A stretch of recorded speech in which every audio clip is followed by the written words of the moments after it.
All right, everybody. Hey, welcome to another episode of Sam Spade Tech. Hey, mic check, mic check. I always got to check the mic because I can't tell you how many times I've done my entire intro and the microphone wasn't working. Thanks, Windows. Yet another awesome feature of Windows. Every time it does an update, it cuts my mic and I have to go into OBS and relink it. Don't know why it does it. It just does it. So, happy Wednesday, everybody. Welcome to the stream. I thought today it would be fun because I've always been fascinated with computers and tech, obviously, but I thought it would be fun to watch a video last night about how microprocessors are constructed, and it was only like 2 minutes in and I was just like, what like, you gotta be kidding me. Like, it's seriously, it's either black magic or crazy alien technology that was gifted to us by the gods. I don't know. See, and I understand like the early days of computers. I watched a couple of videos. So like, you know, the Apple II and here, let me pull this up real quick. So like, you know, the old Apple II and Commodore 64. Like, I understand those like microprocessor chips, right? Like, it's just 16 bits, so it's like 16 diodes in there, or transistors, in a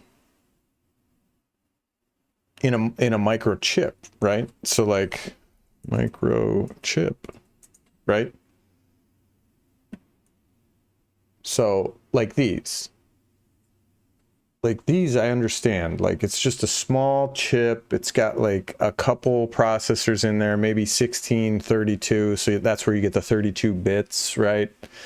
But when you start getting into microprocessors, like how on earth did we come up with this? Because it is just mind-boggling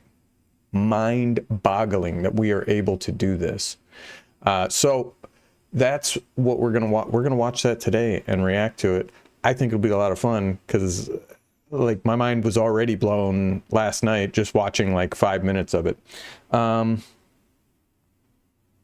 might have to put my headphones in just because I don't know how the sound is gonna be reacting. So because I do have my speakers on, but I don't know how the sound is going to be feedback wise. So we're just going to go ahead and put our headphones in. But how's everybody doing today? Hey, oh, also, yeah, little update. I did manage to sell like a ton of stuff on eBay, right? Hang on. Wait one, game on. Here we go. So, where is my selling overview? Here we go. So, in the last 90 days, I've made $435.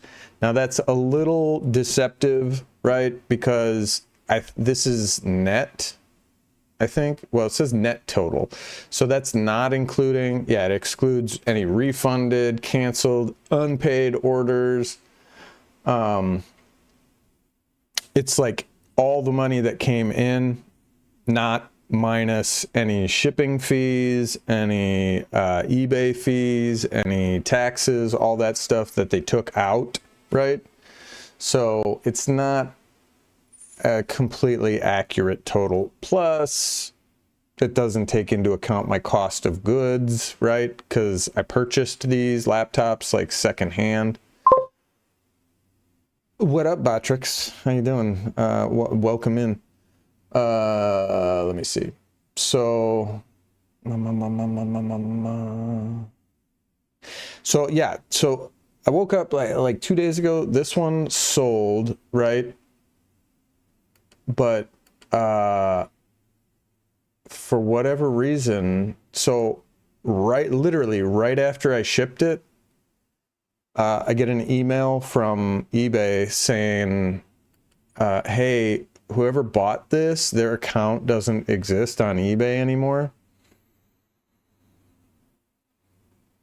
But the payment went through, so I don't understand. And normally, like, I am leery about people with zero feedback, but I didn't notice it before I shipped it, right? Yeah, so see, I made 30, but then you've got transaction fees. Can you guys see that okay? You got transaction fee, that's eBay's fee, other fees, that's weird. Other fees is a positive, and then transaction fee, whatever. Shipping, so my shipping label. So really, I only made 22. That's why that 400 is like deceptive, because that's like gross, even though it says net. Like, I don't know. It's more gross. Anywho, yeah. So I don't know what the deal is here, and then. Literally, it was like an hour after I put it into the post office. Like, I dropped it off at the post office, and an hour later, I get a message from eBay saying, hey, this person is no longer registered on eBay, so don't ship it. So I went back to the post office. They gave me a phone. It was this whole annoying process. They gave me a phone number to call. I call them, they tell me, oh, you can do it online. Why didn't that other guy tell me that? Whatever. So I go online, I get to the process of do like a package intercept, and freaking, they're like, oh, you got to sign in. Oh, hi. Hi, honey. Hi. They're like, yo, you got to sign in. So then I sign in, find out both of my USPS accounts are no good. And then, what do you call it? So I had to create a new account. Long story short, this one item, hopefully it gets there. The payment went through, so I don't know what the story is there. I don't know. Anyway, I sold one of my webcams also. Hi, cat. I sold one of my webcams this morning. That was fun. Here's all my orders. So I sold the webcam. I sold this laptop. I sold this laptop. This one, I kind of broke even on. Didn't make any money, but I did make a couple videos. We had fun on the live stream with this one. I'll probably buy another one. This was getting the Chromebook to accept Windows 11. So I was able to put Windows 11 on a Chromebook. That was a lot of fun. That was a lot of fun. This one I put kernel OS on and upgraded the RAM. That was a lot of fun. This one, I don't know. I don't know what the story is. We'll find out about that one later. This one was a win. This was a Lenovo hybrid USB dock. That one was pretty cool. Made a bunch of money on this one because I think I got two of them for like 30 bucks. So I don't know. I probably made like 20 bucks on each of these except for this one. This one I made like 7 bucks. Not bad. Not bad. What is happening? Why did my camera switch? That was weird. Was that your intro? What happened? Am I dropping frames? That was weird. What was that? Who's switching scenes? I don't have my headphones in. The chat's not coming up if... Let me see. Hello. I didn't see your chat come in if you're over on Kick, but it is working. So, hello. And Lumia is... Were you on Kick?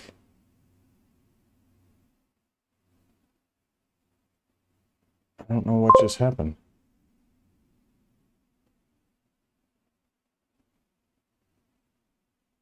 That was weird. Yeah.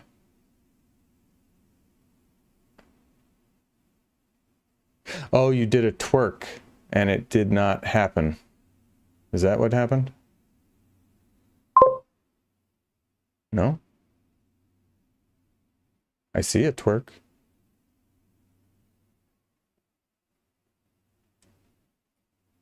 Did it not work? What happened?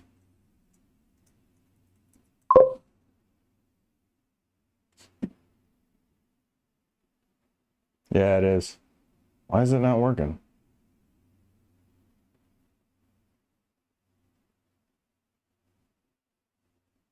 That's weird. Wonder... Hey, Lumia, why aren't you working? Why aren't you twerking? It's always something, dude. One eternity later. All right, that one's working. It's always something, dude. Hang on. Let me go to my commands. All commands? Hang on. Chat commands. Cooldown. User lists. Chatbot commands. I'll be back. That one works. Twerk's not working.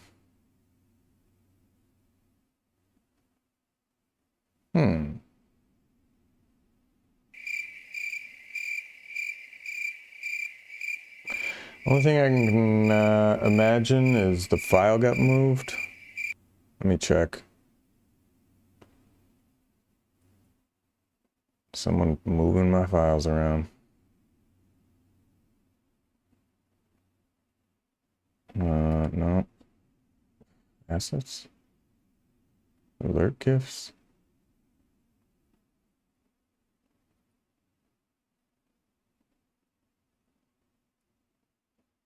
Oops. It's right there.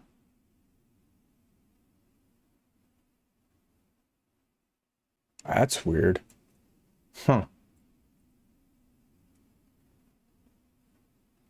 Yeah, it's not working.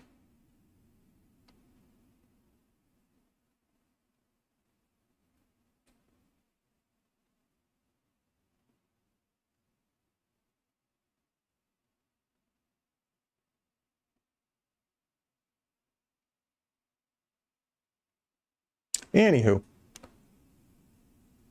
Let's see if this one's working. No, that one's not working either. Son of a biscuit.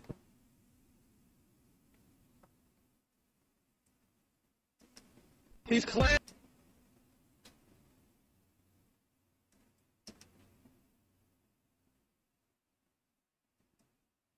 That's really weird.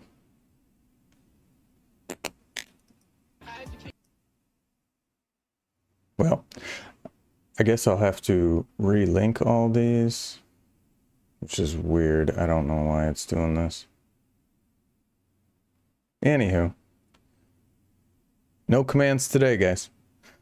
So let's see here. What were we talking about? Oh yeah. So anyway, we got this one. Sold these speakers. Pretty much, yeah, this was the best one here because I got 3 laptops for like 50 bucks, and this was just the motherboard out of one of them, and I sold it for 60 bucks. This was the speakers that were out of it, sold it for 10 bucks. Hey!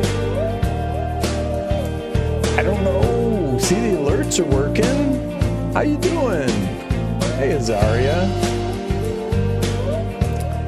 Dude, I swear to you, Azaria, every single time I stream, something goes wrong. Every single time, like without fail, there's always something that either doesn't work, something's glitching out, something's wigging out. Like everything should work the same every single time. I haven't moved any files, I haven't done anything, so it's like, why is it not working, right? Don't know why it's not working. But so I may have to reorganize some of the files and just like put them all in one folder, because I feel like it's like searching around for all these things. So it's a kick thing, then or orbs thing, or OBS. Oh, I thought it said orbs. Yeah, it's either kick or OBS. Usually, no, this one is actually Lumia. I have a lot of problems with Lumia Stream. But yeah, so like I was saying, guys, this was the best deal, right? Was this one laptop that I basically made over $100 off of just the parts of this laptop. This was the palm rest. So just the palm rest and the motherboard, I split them up and made $100. Yeah, it's a great program, but it's very buggy. It's very buggy, and sometimes it works, sometimes it doesn't. And I haven't changed anything, so it's like, it should work. I'm gonna close it and reopen it. Sometimes that is the easiest solution.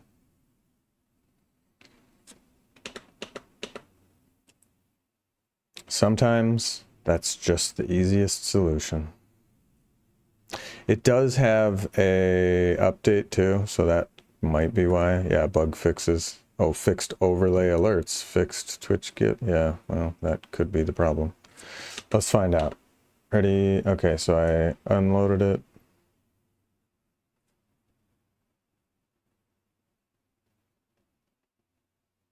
Nope, now my freaking buttons aren't. Dead or alive, you are coming with me. Okay, that one works.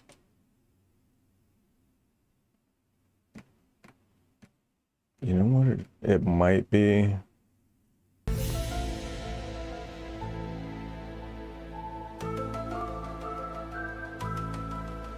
I think it's anything. Well, no, because this. So these are uploaded to the web, I think. But the other ones are local on my computer.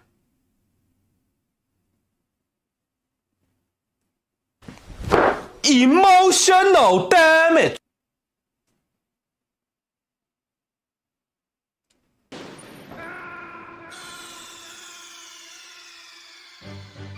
Snake, are you okay? Snake?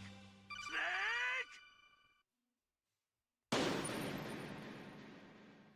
Yeah, so I think that might be what's going on. The ones I uploaded to the Lumia are working, but the ones that are local don't seem to be working.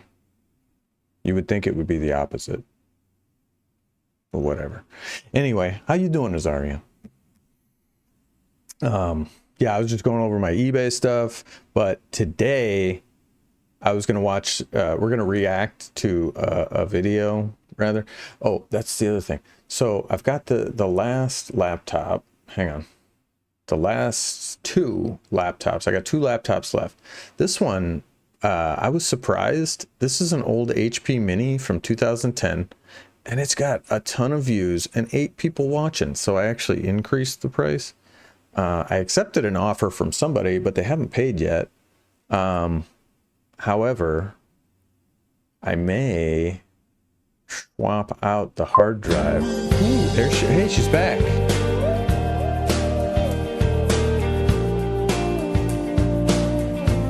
Oh yeah, cold.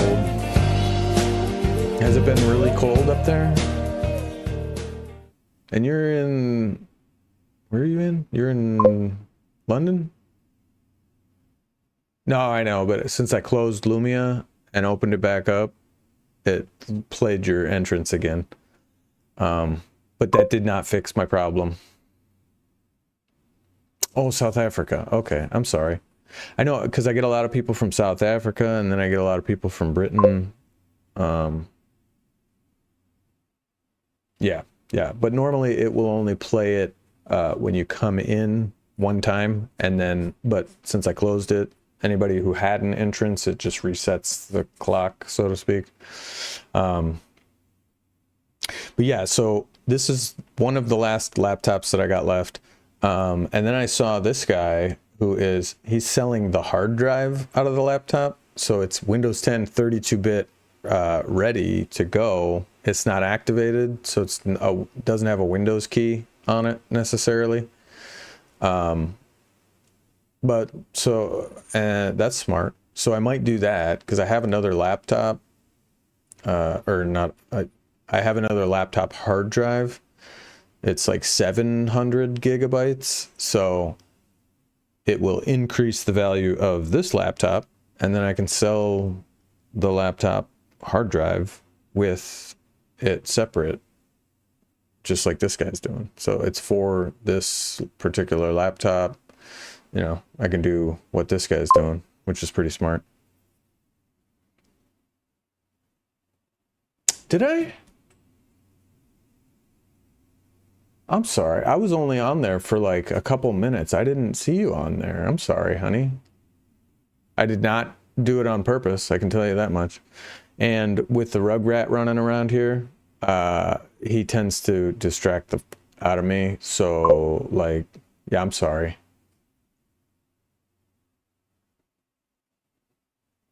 Oh, I'm sorry, honey. Yeah, I didn't even see that. I'm so sorry. But didn't do it on purpose. Did not do it on purpose. I probably got distracted by freaking Cooper, didn't see it, and then came back and just, yeah, totally missed it. And I've been out of the loop on all that. But I did make a video for her because she's got her Fortnite, but she has a widescreen like me, but she squishes it in to and her screen looks all stretched. So I made her a video to help her out because, and I'll show you here.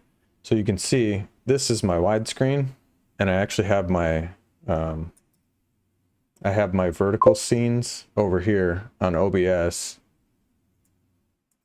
and I've got a little extra space over here. So that's how I do it, right? I just crop out the widescreen, and then I've got a handy little application that when you hold shift, it'll just snap the window and like lock it in, right? Just locks it in, which it looks like it's off a little bit. I might need to adjust that. Let me see. So it's this handy application called Fancy Zones. Get it? Cancel. Edit zones. Cancel. This is the one I want. Yeah, so it was messed up. Not a biggie, because just snaps it right to it. What'd you say?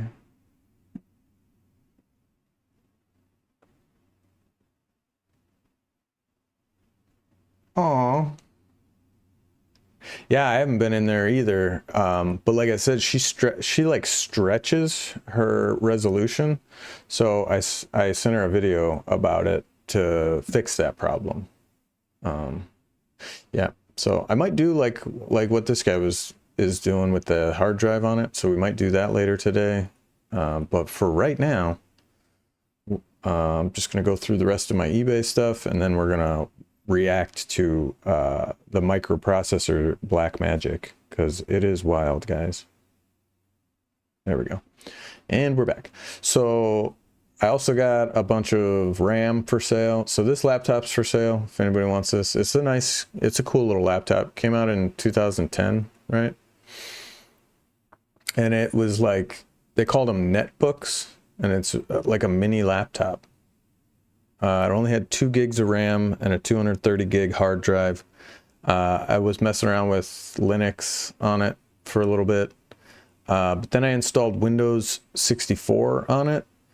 Even though it's a 64-bit processor, it did not like it at all. I put Windows 10 64-bit on it. It did not like it. So I put 32-bit Windows on it, and it ran a lot better. Yes.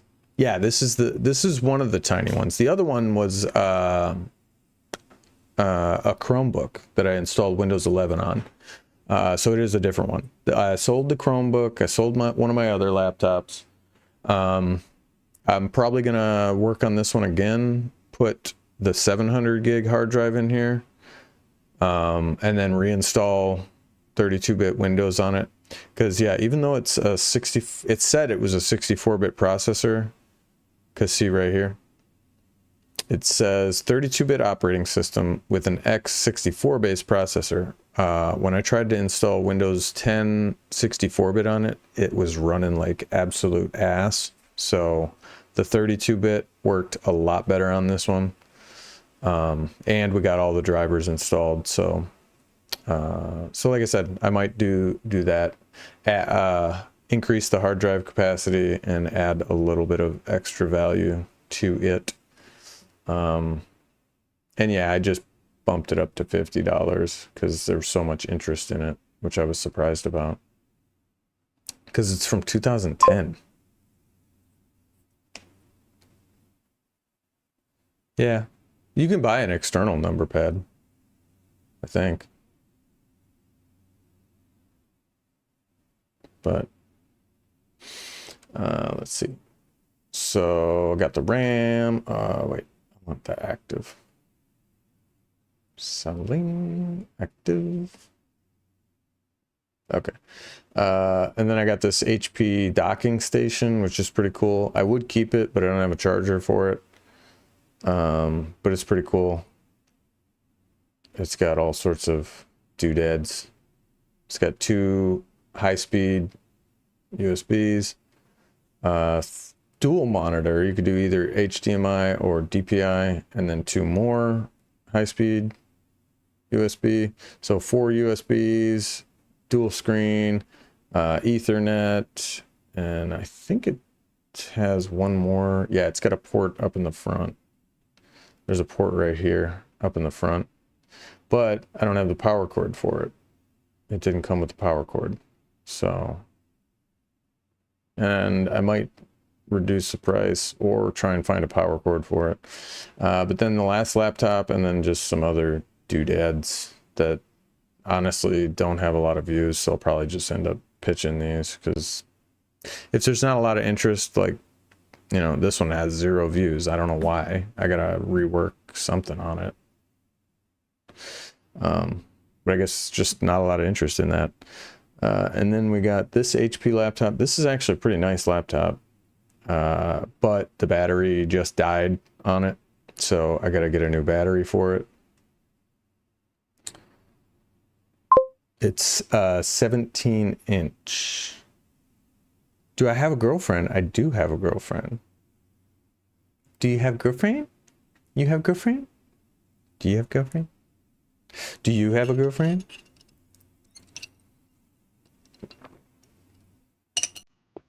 The old CD drive.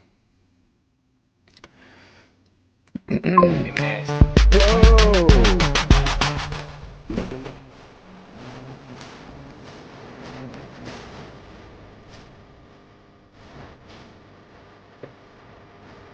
Mr. Nasty in the house. What up?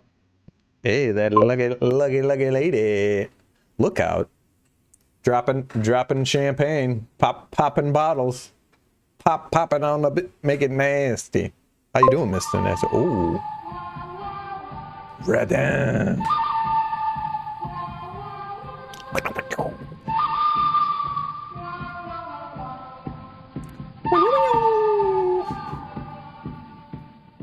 What up, cowboy? It's Cowboy Curtis himself. Radom. Mr. Nasty and Radom. Popping in at the same time. Little Cowboy Curtis. What's up? What's up? Just going through some of my eBay items that I got for sale. This is a pretty nice laptop. It's a 17-inch.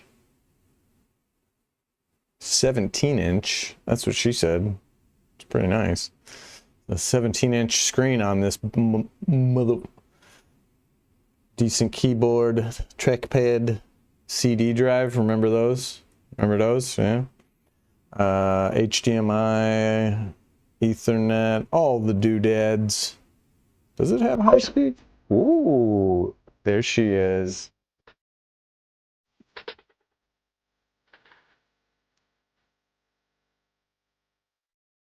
Cat's here.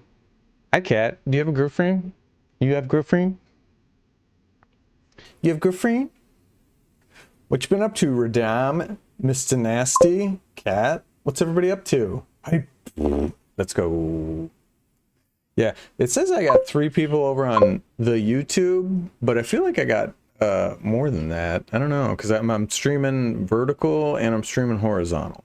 And we haven't even gotten to the good stuff yet. Do you have girlfriend? Working like cray cray. Is it? Oh, you're in Nebraska? Oklahoma? Is it cold there?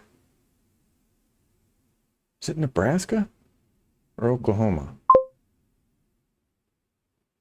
Yeah, twerk's not working. Twerk is not twerking. I don't know why. I don't know why. I haven't figured it out yet. Few of those commands are just not working today. I think it's Lumia. Some of them are working, some of them are not. So unfortunately, I'm gonna have to figure out why. It could be the update. There was an update out, but I don't know.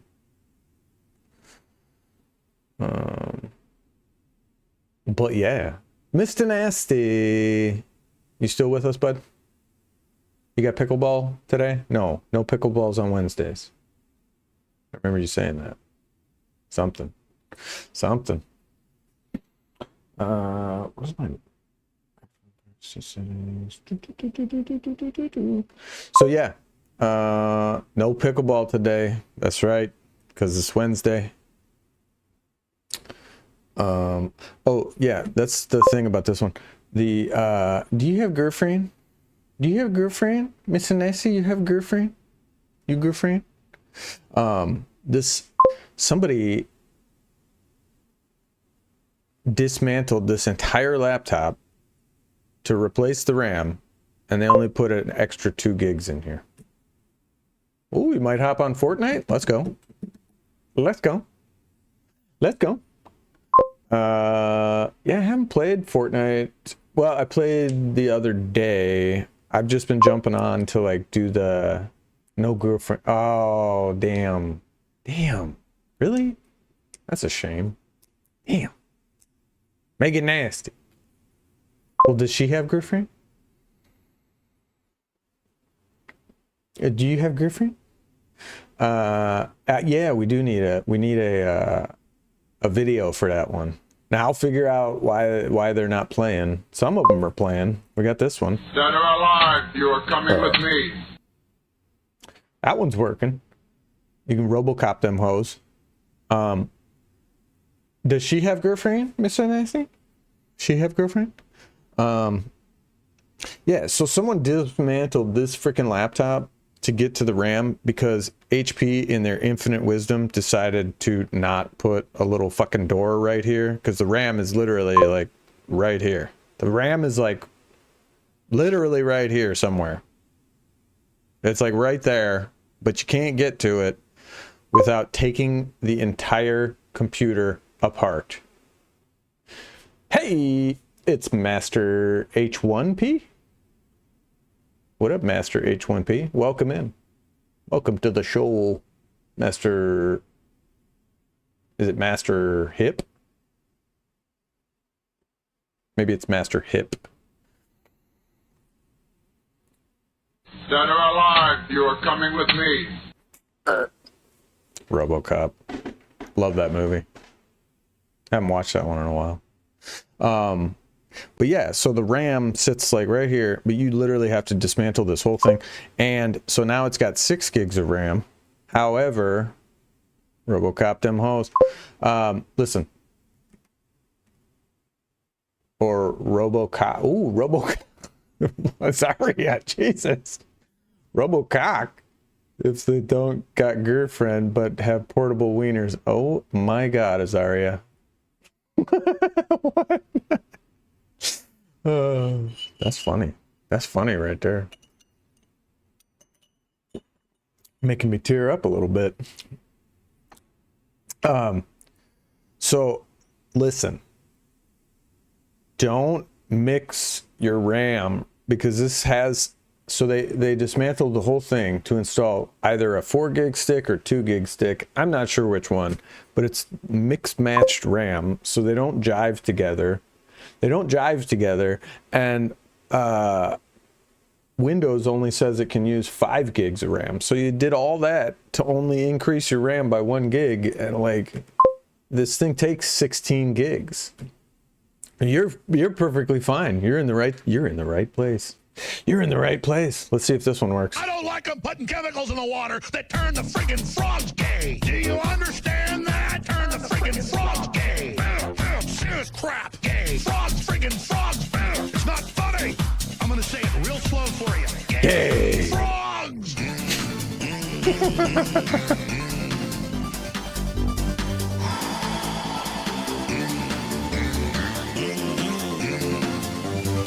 Won't you fight for your life?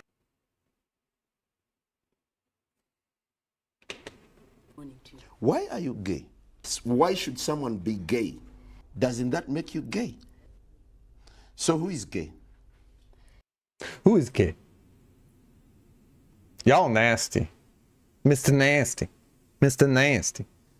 But yeah, guys, don't mix the RAM. This computer can take up to 16 gigs of RAM, but like I said, they took this entire computer apart to only increase it by 1 gig, because Windows only sees 1 gig of RAM. I don't know, guys. Like, if you're gonna do all that, just upgrade it to the maximum RAM capacity, because now, and I've been thinking I should take it apart and put some sticks in there. I'm a little leery about doing that, just because I got to take the whole thing apart. No, you Mr. Nasty. You Mr. Nasty. But anyway, if you guys want this laptop, it could be yours for the low price of $80 or best offer. It could be yours. Battery doesn't work, but that's okay. Sometimes the batteries just don't work. You can get a new one though. You can get a new battery for like $20 on Amazon. So anyway, I've wasted a lot of time, guys. I've been wasting a lot of time when really we came here for the good stuff. How microchips are made, the CPU manufacturing process. I'm telling you what, ever wonder how billions of transistors fit onto a single chip? Have you? The size of your fingernail? It's like beep. Billions, not millions, billions of transistors. It's not magic, but it might as well be, right? Prepare to have your mind blown as we dive into the insane microscopic world of CPU lithography, the hidden art form that makes modern tech possible. Let's get into it, shall we? I'm excited. Fucking excited about this. Inside the smartphone are 62 microchips containing a total of 90 billion transistors. What? Hold on. 90 billion transistors. 90 billion. Like, you just say that like it's nothing. Like, think about that. Microchips containing a total of 90 billion transistors. 90 billion. How the you fit 90 billion anything on a microchip? transistors. These microchips are incredibly powerful Dude, and this the is cornerstone of all technology. ridiculous. But how are billions of nanoscopic transistors manufactured into a microchip I don't the know. size of a tiny ant? I have no Well, idea. all these microchips were manufactured in a semiconductor fabrication plant like this one. Inside it is a clean room, which spans the area of 8 football fields and is filled with hundreds of machines, ranging in size from that of a van to that of a city bus, and costing anywhere between a few million and $170 million. Fuck, all the way off. What? You gotta be shitting me. What?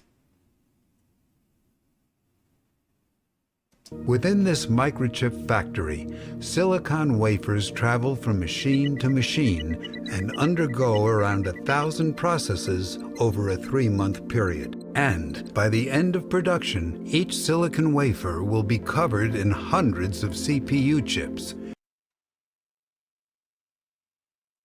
each containing 26 billion transistors. 6 billion transistors? When we zoom in, we can see the nanoscopic transistors at the bottom and over a dozen layers of wires above. This integrated circuit is then cut out from the wafer, tested, and packaged so that it can be installed into your desktop Dude, computer. what the fuck?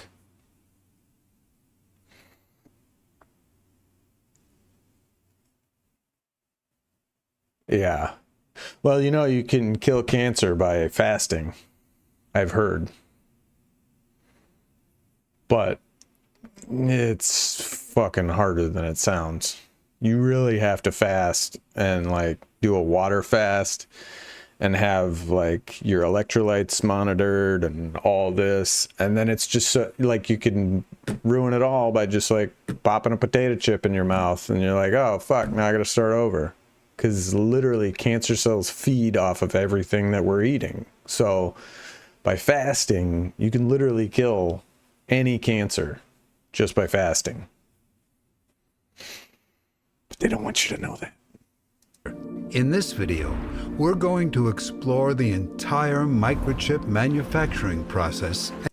What are these fucking things? Are those carrying the wafers? No way. And show you how billions of nanoscopic transistors and an impossibly complex 3D maze of wires are manufactured in one of the world's... That's the part that kills me. The fucking wires that are over top of all the transistors. most technologically advanced microchip factories. It's an incredibly complicated process. Like how did they come up with this?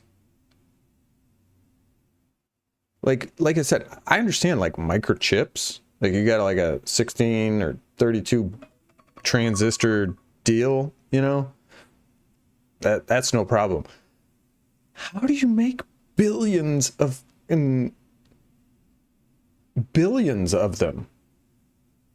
And then it actually fucking works. Stick around and let's...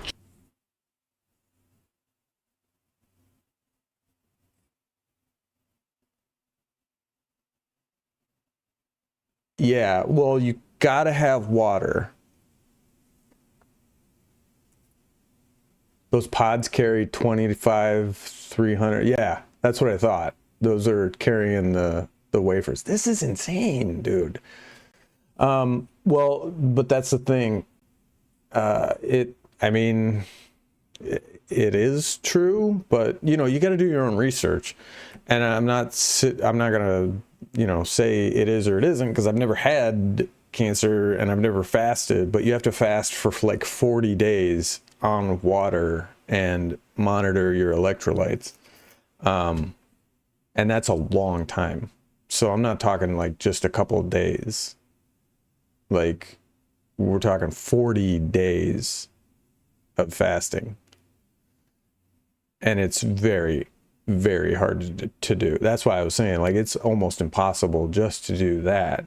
But I guarantee you, if you can do that, your body will immediately start devouring the cancer cells. It will eat them. Your body is a remarkable device. It's a remarkable thing, and it will repair itself. But when we keep eating, you're constantly, the cells are processing all the food and things like that, but it doesn't have time to clean out the system because it's constantly using new materials and replacing cells, you know, from the food that we eat. But when you give it time to just focus on repairing itself, yeah, when you give it time, like 40 days of fasting, it will literally start to destroy any disease in your body, from what I've heard. And again, I'm not here to say it works or it doesn't. I've never tried it. I was withering away from being malnourished, but the problem I was having was that I was eating, so I was still putting food in my body, and it was, my body was trying to process it, but it wasn't able to do so, right? Because I didn't have that enzyme in my body that was, you know, so I wasn't really fasting, you know, and my body wasn't able to repair itself. But I, you know, again, do some research on it. There's a lot of videos out there that talk about fasting, like serious hardcore fasting, not just like 6 days or 7 days.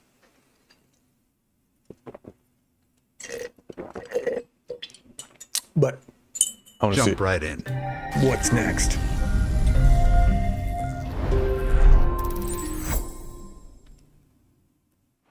A portion of this video is sponsored by Brilliant.org. Is that a There are fact? two sides to understanding how microchip manufacturing works. The first is the sequence of steps and processes needed to build the nanoscopic transistors and the labyrinth of wires. Whereas the second is how the semiconductor fab and multi-million-dollar equipment of the clean room floor work. And we'll be flipping between these two sides to get a complete picture. And the whole process Let's start is by like opening automated. up this desktop computer, focusing on the CPU and taking a look at what's inside. Here we have an integrated circuit, or die, which we'll refer to as a chip.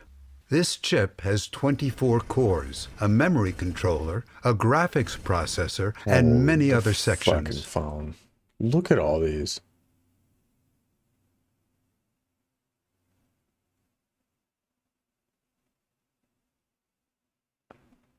Look at all that. Within one of the cores, we can see its block diagram and the various elements. Zooming in on this multiply block, we find a layout Hold on. Let me go back. the various elements. Zooming in on this Okay. multiply block, So we this is find a just one layout block. of 44,000 transistors that physically execute 32-bit multiplication and constitute just 0.00017%. Huh?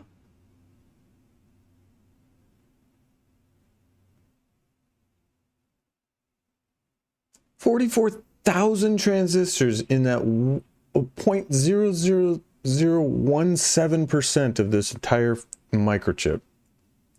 Of the overall 26 billion transistors in the CPU. How? How did they come up with this? That's why I'm like, is this alien technology? Is it dark magic? Is it this is, or is it science? Because like, this is insane to me. Like, this is just insane. Zooming in even further, we see layers of metal wires or Like, how did they do interconnects. that? And at the very bottom are the transistors that form the And that's it. Is that what it actually looks basic like? logic gates. That's it? Note that these layers of metal interconnects What the aren't floating, but rather the empty space that you see is They look like they're floating. Yeah.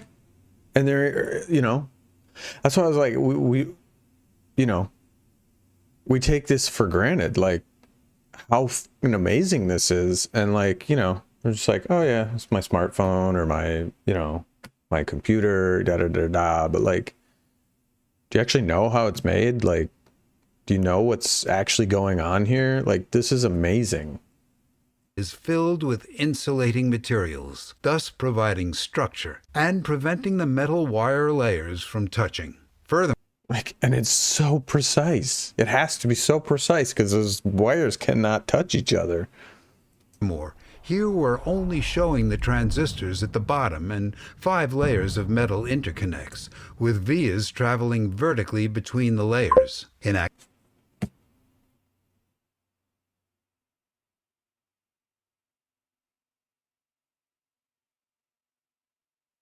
What? A testicle is the same thing.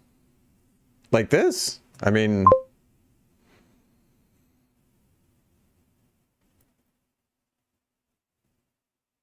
yeah, nothing... What do you mean nothing is floating? I mean, I get it. It's they're raising it up like to show, just so you can show where it is, but there has to be space in between. I get that it's not floating, but like there has to be space in between the wires. The wires can't be touching. Actuality. Oh.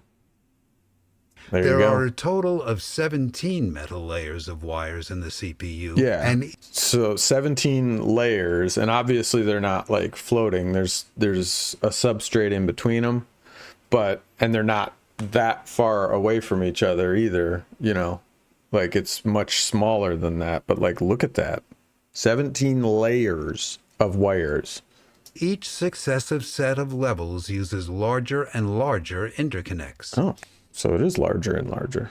At the bottom are local interconnects that move data around this 32-bit multiply circuit. In the middle, Fuck. Right. Yeah, it's like a cake. That makes sense. And it's filled with an insulator. And it looks, you know, like that looks large, but that, you know, they're zoomed in like a billion times or whatever. So it's like literally, I wish they would show like a human hair or something to show you like how small that really is. That's what I'm like, is this black magic? Like, how do you make something like that? interconnects that move data around this 32-bit multiply circuit. In the middle are intermediate interconnects that move data around the core, and at the top are global interconnects that move data around the entire CPU. You might be wondering... Got it. So like, this is just one cluster. The layers up top are moving them between different clusters. How small are these transistors? Zooming in again and past the interconnect layers, we find FinFETs, which are transistors whose... Hey, Gabimaru. What up? It's Gabimaru. Welcome in, brother. How you doing? We're learning about CPUs and the black magic of how they're made. Channel dimensions are 36 by 6 by 52 nanometers. Nanometers. Nano. With a transistor to transistor pitch of 57 nanometers. Okay.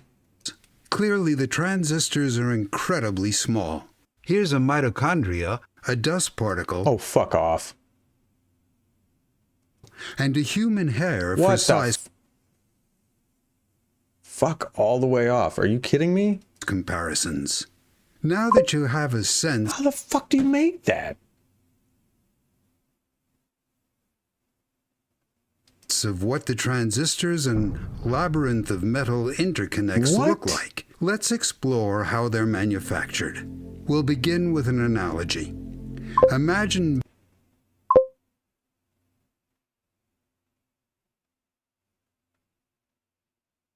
It blows my mind, dude. It absolutely blows my mind. Like, this has to be some sort of alien technology. I'm convinced. Like, this is fucking wild. Ah, Ryzen 3. Ryzen 3. Oh, Ryzen 5. Ryzen 5. That's not bad. Ryzen 5's not a bad one. Ryzen 5's okay, right? What do I have? I got like a Ryzen 9 or something. But we're baking a cake. Baking a cake that's 80 layers tall. Oh, with sure. each layer That sounds cut to easy. a unique shape. To make this cake, there are 940 steps in the recipe, Sounds easy enough. which takes 3 months to complete and includes hundreds of exotic ingredients. Why is there a cat inside the television? That's what I want to know. And if any measurement, baking time, or temperature is more than 1% off, then the cake is entirely ruined. That's kind of what it's like. This is an exact science. To make a microchip, but microchips are even more complicated. Let's look at a single layer of this integrated circuit and run through a simplified set of steps used to build it. To start, a layer of insulating silicon dioxide is deposited on top of the wafer, and then a layer of light-sensitive photoresist is spread across the top. Okay. Next, using UV light and a stencil,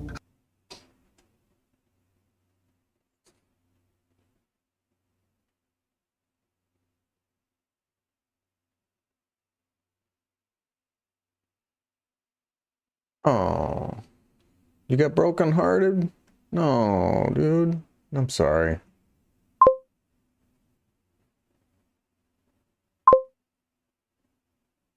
Yeah. Yeah, but they still make Ryzen 5s. I think it's the age of it, so yeah. Oh. Yeah, everybody's going through it, man. I'm so sorry. You guys, if you ever needed someone to talk to, you can call me on Discord anytime, you know.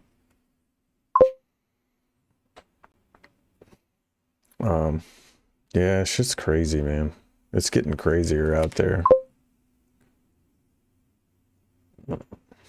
Yeah, photo lithography. Instructions programmed into the processing equipment are called recipes for a reason. Yeah, I guess. And yeah, like, you know, an older Ryzen 5 is not the same as a newer Ryzen 5, but they're similar. a pattern is applied to the photoresist. So basically it's a Light and a stencil stencil. across the top. Next, using UV light and a stencil, a pattern is applied to the photoresist. So just a pattern on a piece of photo. Solvents then are used to remove the areas hit by the UV light, thus creating a patterned mask layer. Using the mask, the revealed silicon dioxide is etched away down to the previous layer. Next, the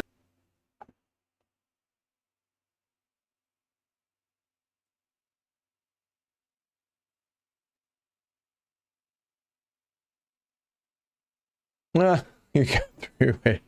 I played it. I only play solos usually. I was trying to do some fills last season. That didn't go so well. But I won my can I send me a clip? Yeah. Right now? Yeah, go ahead. But I won my third game. My third game on the new season, so not bad.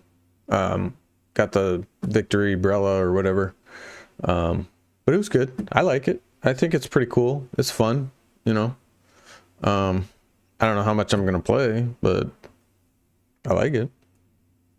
The mask layer is removed, and a layer of copper is added to cover the wafer and fill in the areas that were just etched away. Finally, the surface is ground down and leveled off to reveal the copper and insulator patterns. And I think I understand.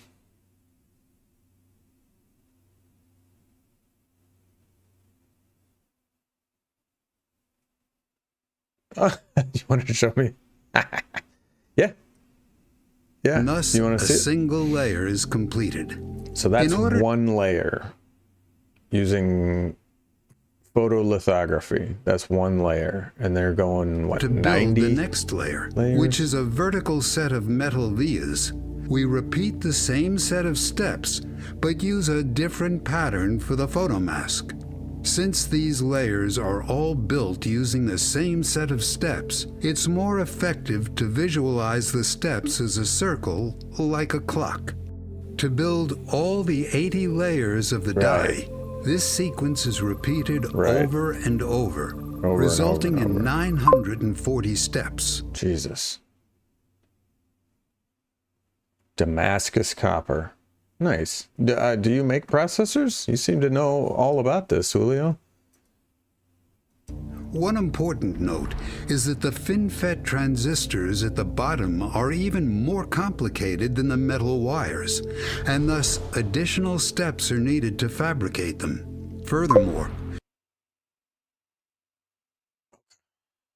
cleaning the wafer to wash away dust particles that may have landed on the wafer, as well as inspecting the wafer to make sure everything is being built properly, happens frequently, and these steps need to be added to the circle. A different tool is used to complete each of these process steps. Wow. Now that we have an understanding of the steps, See, that's what blows my mind. It's like, and even like older computers, right? This whole process was done to these old. Oh, you were in the equipment. Nice. That's awesome, man.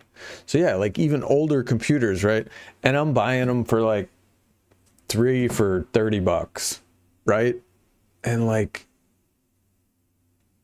all of this went through just to make that processor inside there. That's wild, dude. let's take a look at this semiconductor fabrication plant. This CPU is manufactured on a 300 millimeter silicon wafer, which can fit 230 CPU chips. Right. In contrast, DRAM chips are considerably smaller, and thus 952 of them can fit on a wafer. These silicon wafers are carried in stacks of 25 using a container called a front opening universal pod, or FOUP. A FOUP. This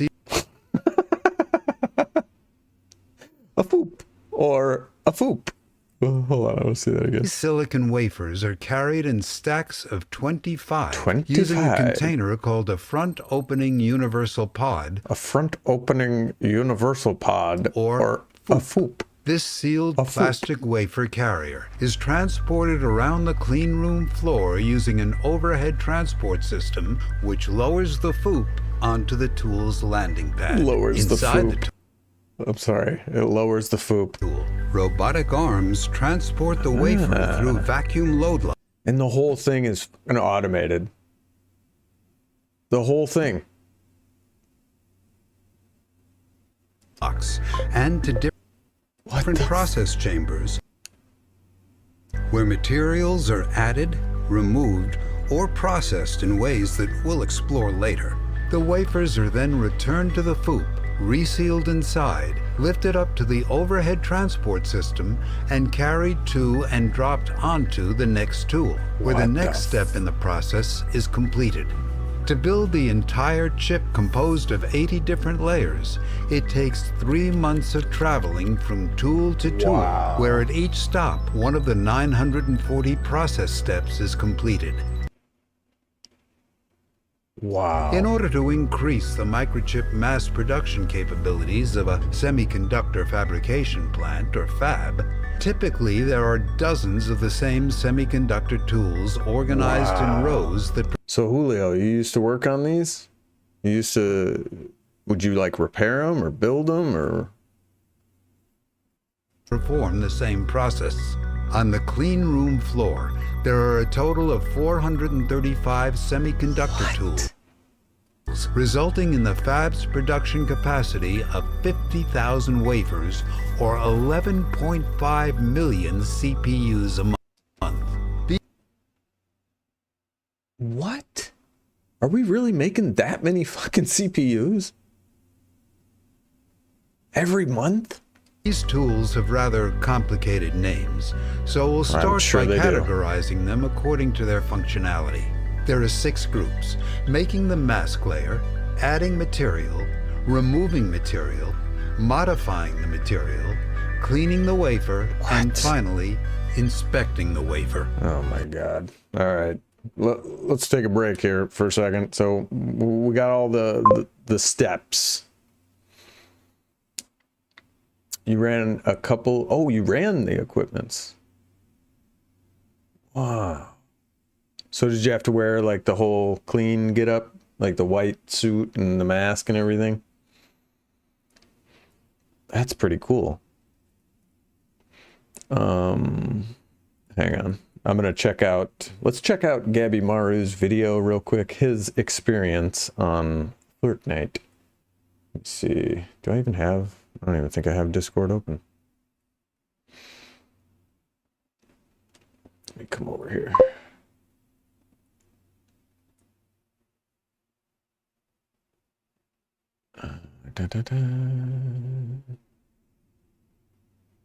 Let's see.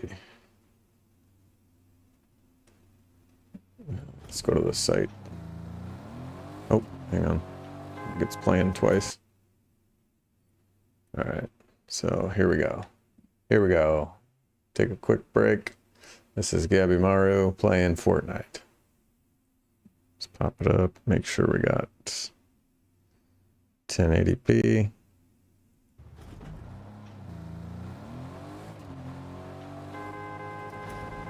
Oh, he's honking, trying to be friendly.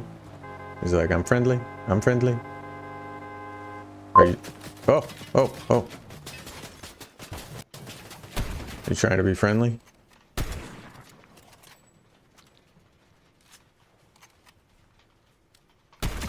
Oh, there you go. 84. Kinda. Whoa. Oh. What the Yeah, see, now you're getting pinched. Yeah. Ooh, there he is. Oh! Yeah, the snipers, I've been having issues with them too. Like, all of those should have been hits. Oh, jeez. I've been having issues with the snipers too. Yeah, dude, you got pinched. I'd have got out of there immediately. As soon as that guy up on the mountain started shooting, I'd have relocated, personally. But, yeah. Yeah.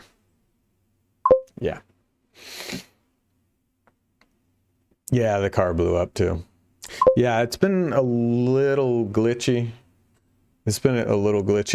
But there's a lot of that. So, like, anytime I'm, like, fighting someone, and I get a shot across the bow, right? If like I'm like fighting here and then someone like, I'm like, nope, I'm out. And I just fucking relocate, reassess like where all these shots are coming from. Cause yeah, there's just too much. And the cheaters, like as soon as someone else starts engaging, it's, for me, like sometimes I can do a 2v1, but not at like distance like that. People are too good with the snipers, especially you. But yeah, I was having issues like that with the sniper too, where like they should have been hitting, they just were not hitting. Yeah, it might be the bullet drop. Yeah, so then you switch to the AR and there's no bullet drop, so it's like,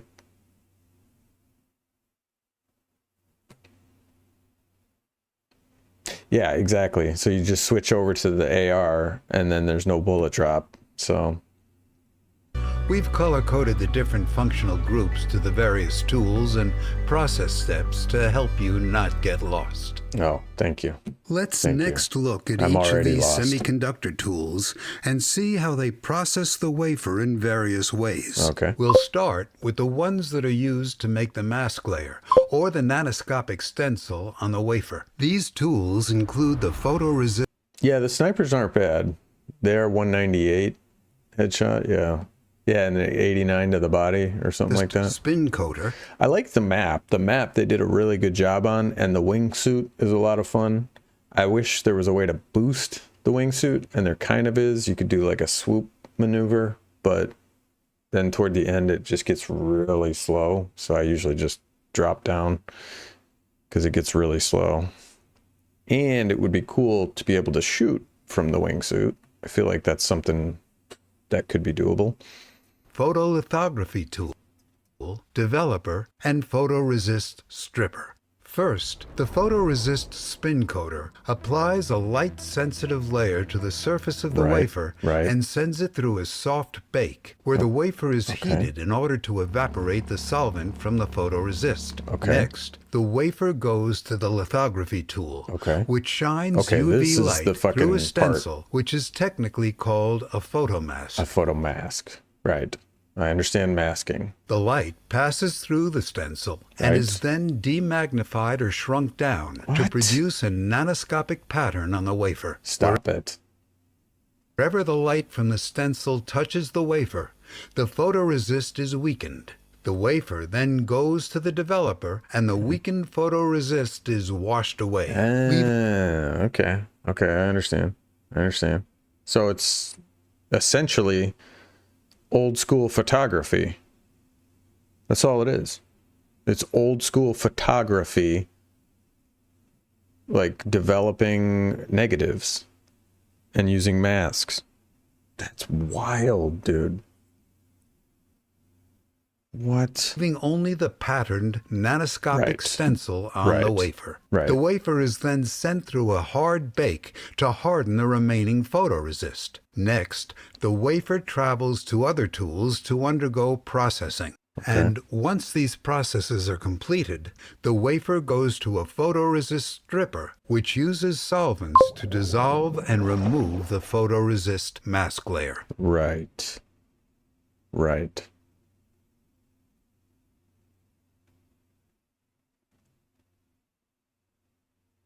Literally goes from lowest tech process to most critical. Which one's most critical? Lowest tech.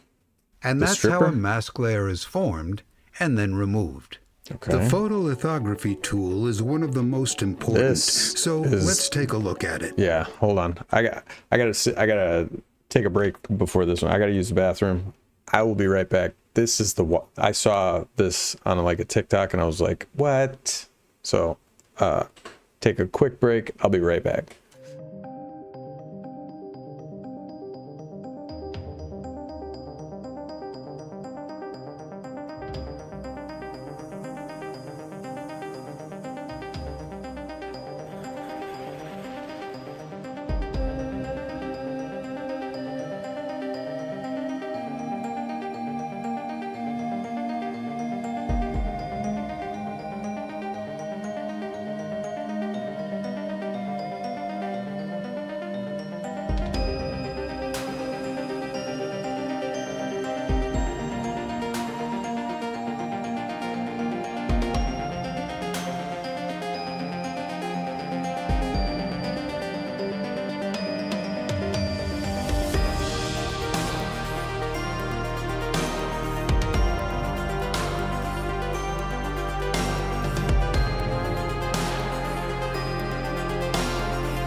All right, we're back. I'm excited. This is crazy. This part. You see this? Inside is a UV light source, a set of lenses to focus the light, a photomask which contains the stencil or design of the layer to be patterned, and a wafer carrier. The photomask is 6 by 6 inches and, based on the dimensions of the CPU, can fit 2 copies of a single layer of the CPU design. The purpose of using a photomask with these crazy optics is because it's a reliable way to copy and paste a design for billions of nanoscopic transistors and wires onto 230 identical CPUs on a single wafer in a few minutes. Right. After the light passes through the photomask, the UV light goes to more lenses in order to shrink down the pattern by a factor of 4 and print a single layer of the design onto the photoresist. The wafer carrier steps from position to position, printing the photomask image at each stop until all 230 chips are patterned. Let's clarify one detail. In our previous examples, we talked a lot about this CPU having 80 layers. Specifically, what we were referring to is the number of photomasks and mask layers used. Oh no! Oh no!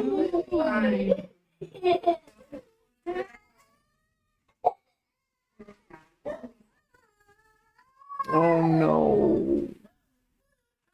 We'll be right back, guys.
Hey, we're back, guys. Cooper just got back from school.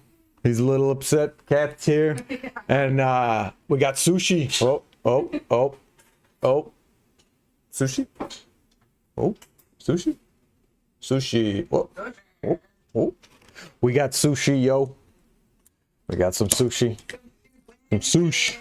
Some sushi. So, yeah, now I kind of am understanding the process a lot more.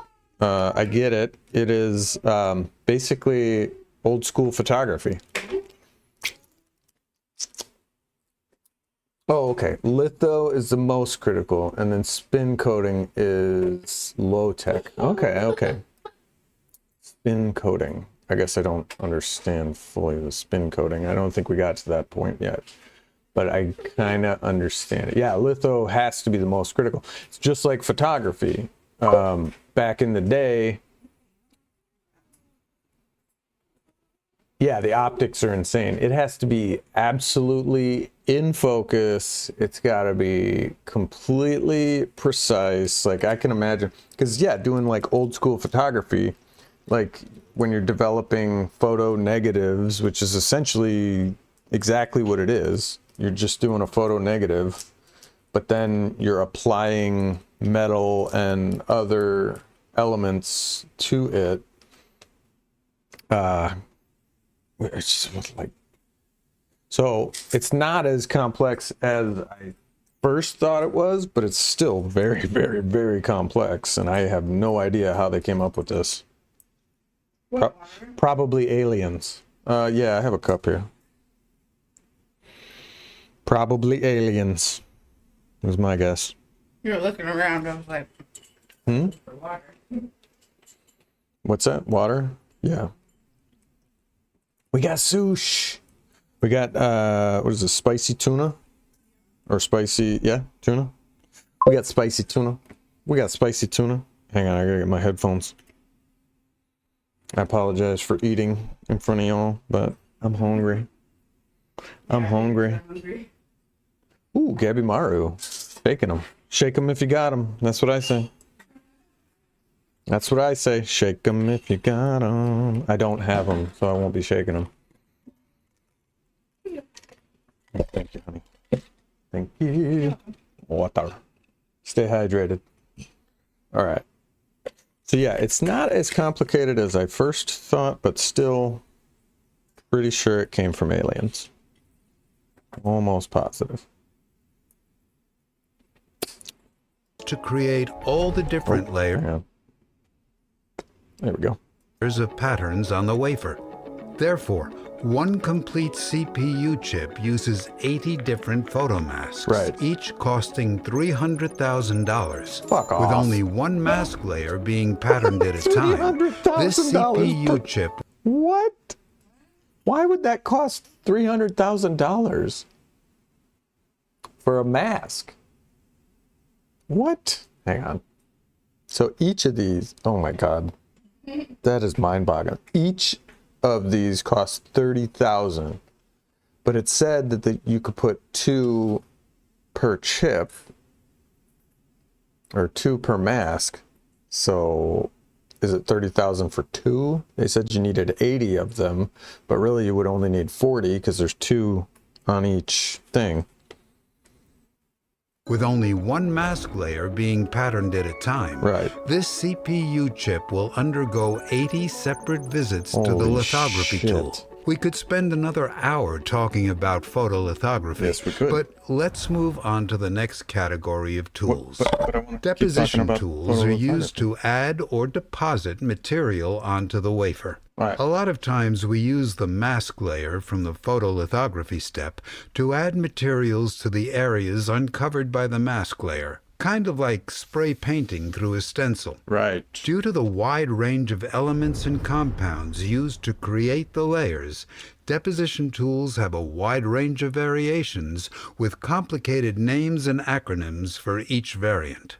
But essentially, there are 3 key groups of materials that are added or deposited onto the wafer. Okay. Metals such as Right. copper or tantalum, Right. insulators, which are typically called oxides, Okay. and crystalline layers of silicon.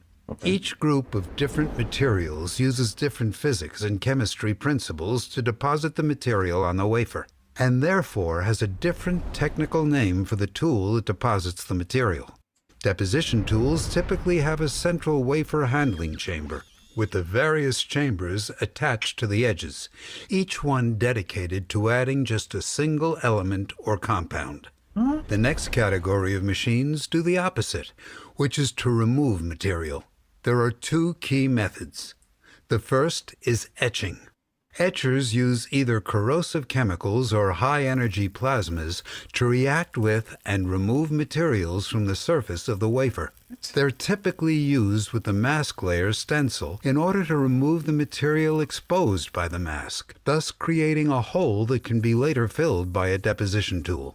The second method to remove material is CMP, which is chemical mechanical planarization. CMP applies slurry and uses abrasive pads to grind and polish away the top Right. surface of the wafer, Right. making it perfectly flat. Yep. CMP levels off the top layers of the wafer Got and it. is typically used as the last step in a cycle of processes in order to prepare the wafer for another layer to be added. Right. The fourth category are tools that modify the silicon and are called ion implanters. These tools use the photomask stencil to bombard the unmasked regions with phosphor, boron, or other elements in order to make the P and the N regions required to form the transistors themselves. Therefore, Never see that combination of reactors on a cluster. What do you mean?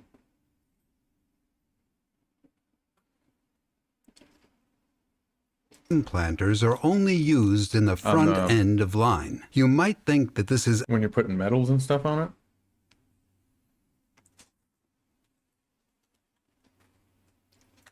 Oops.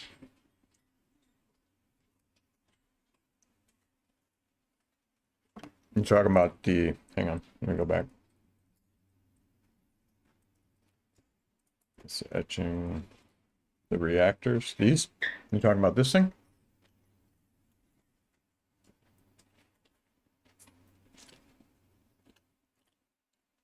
Central wafer handling chamber, with the various chambers attached to the edges, each one dedicated to adding just a... So like this?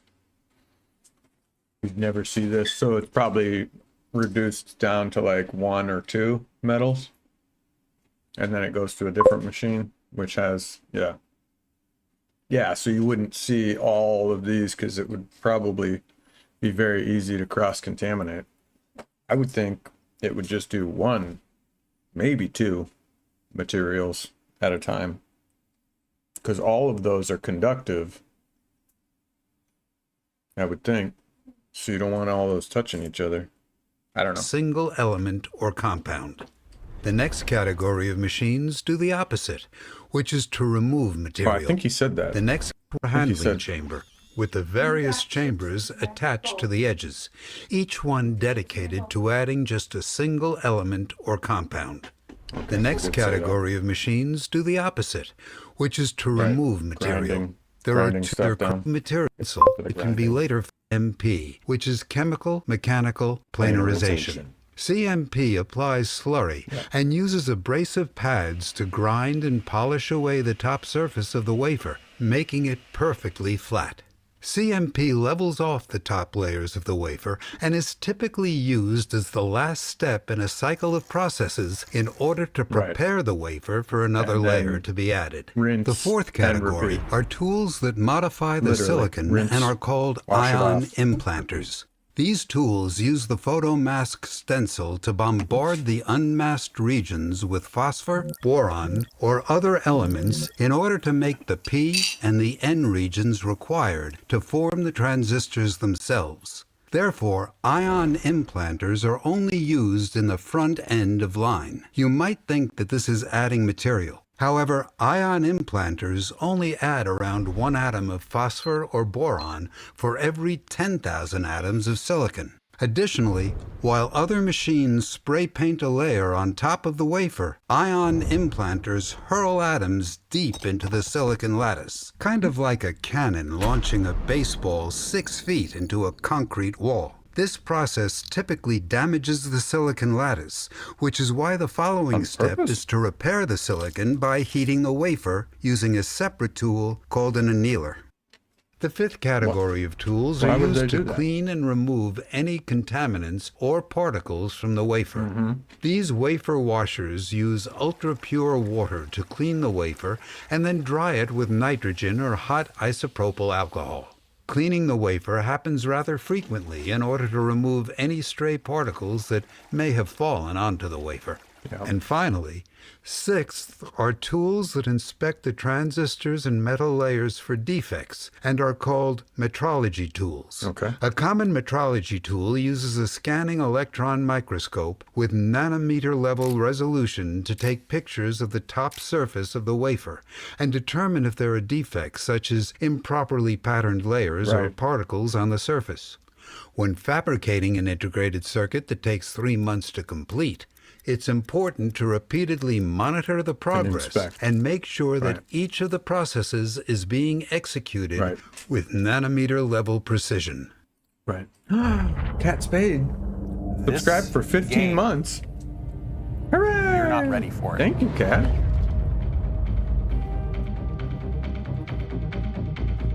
Sorry, I'm going to skip their ad. Now that we've covered each of the categories, here are the color-coded process steps, Okay. along with the layout of the tools in the semiconductor fabrication plant. All right. Let's run through the complete set of steps used to manufacture a Hell single yeah. metal interconnect layer. Thank you First, for the hell, yeah. a layer of insulating silicon dioxide is deposited onto the wafer. Next, photoresist is spread across the surface and the wafer is sent through a soft bake to remove the solvent.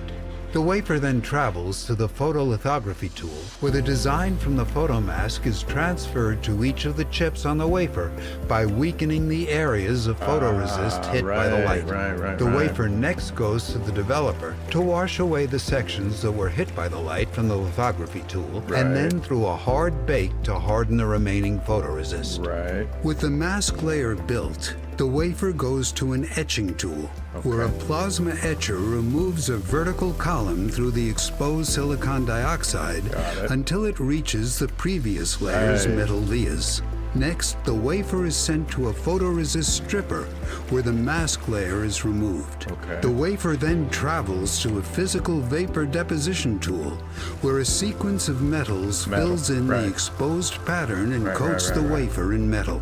Finally, the wafer is sent to a chemical-mechanical planarization tool, where the metal is ground down so that all that remains is a flat layer of insulating silicon dioxide and conductive copper interconnects that match the pattern from the photomask.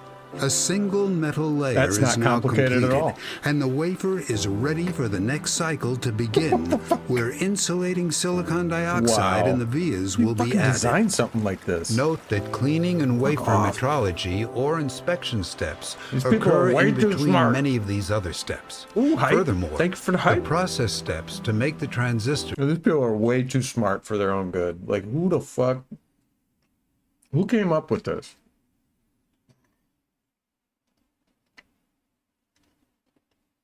Like, seriously. Who came up with this? And then the fact that it actually works. They're like, oh yeah, and it works. Yep, it works.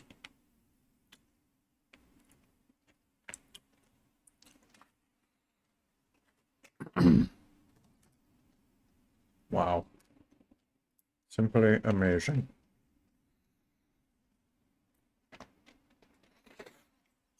Wasabi!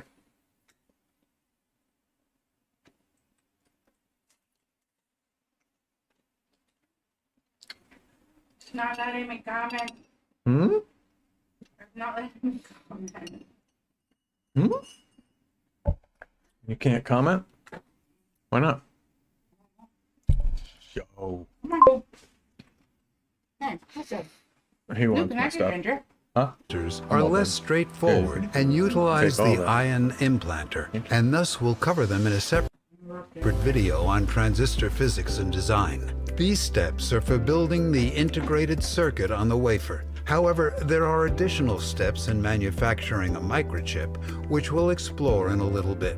But before we get there, one important thing to note is that the semiconductor industry is incredibly secretive regarding the exact tool layout and the process steps and... What? Probably car. You got only him. have one shoe. You got him a new car? Is that what you said? Oh, his shoe is in the car? Oh, jeez. recipes used to make the transistors.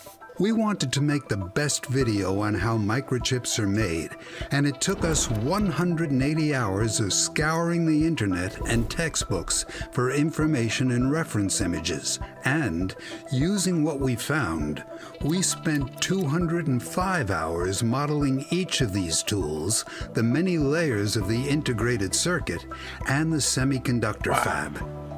Furthermore, writing the script took about 100 hours, and then animating all these visuals took more than 825 hours. Wow. As a result, look at that. This video took over 1,300 hours to make. Wow. And it's entirely free to watch.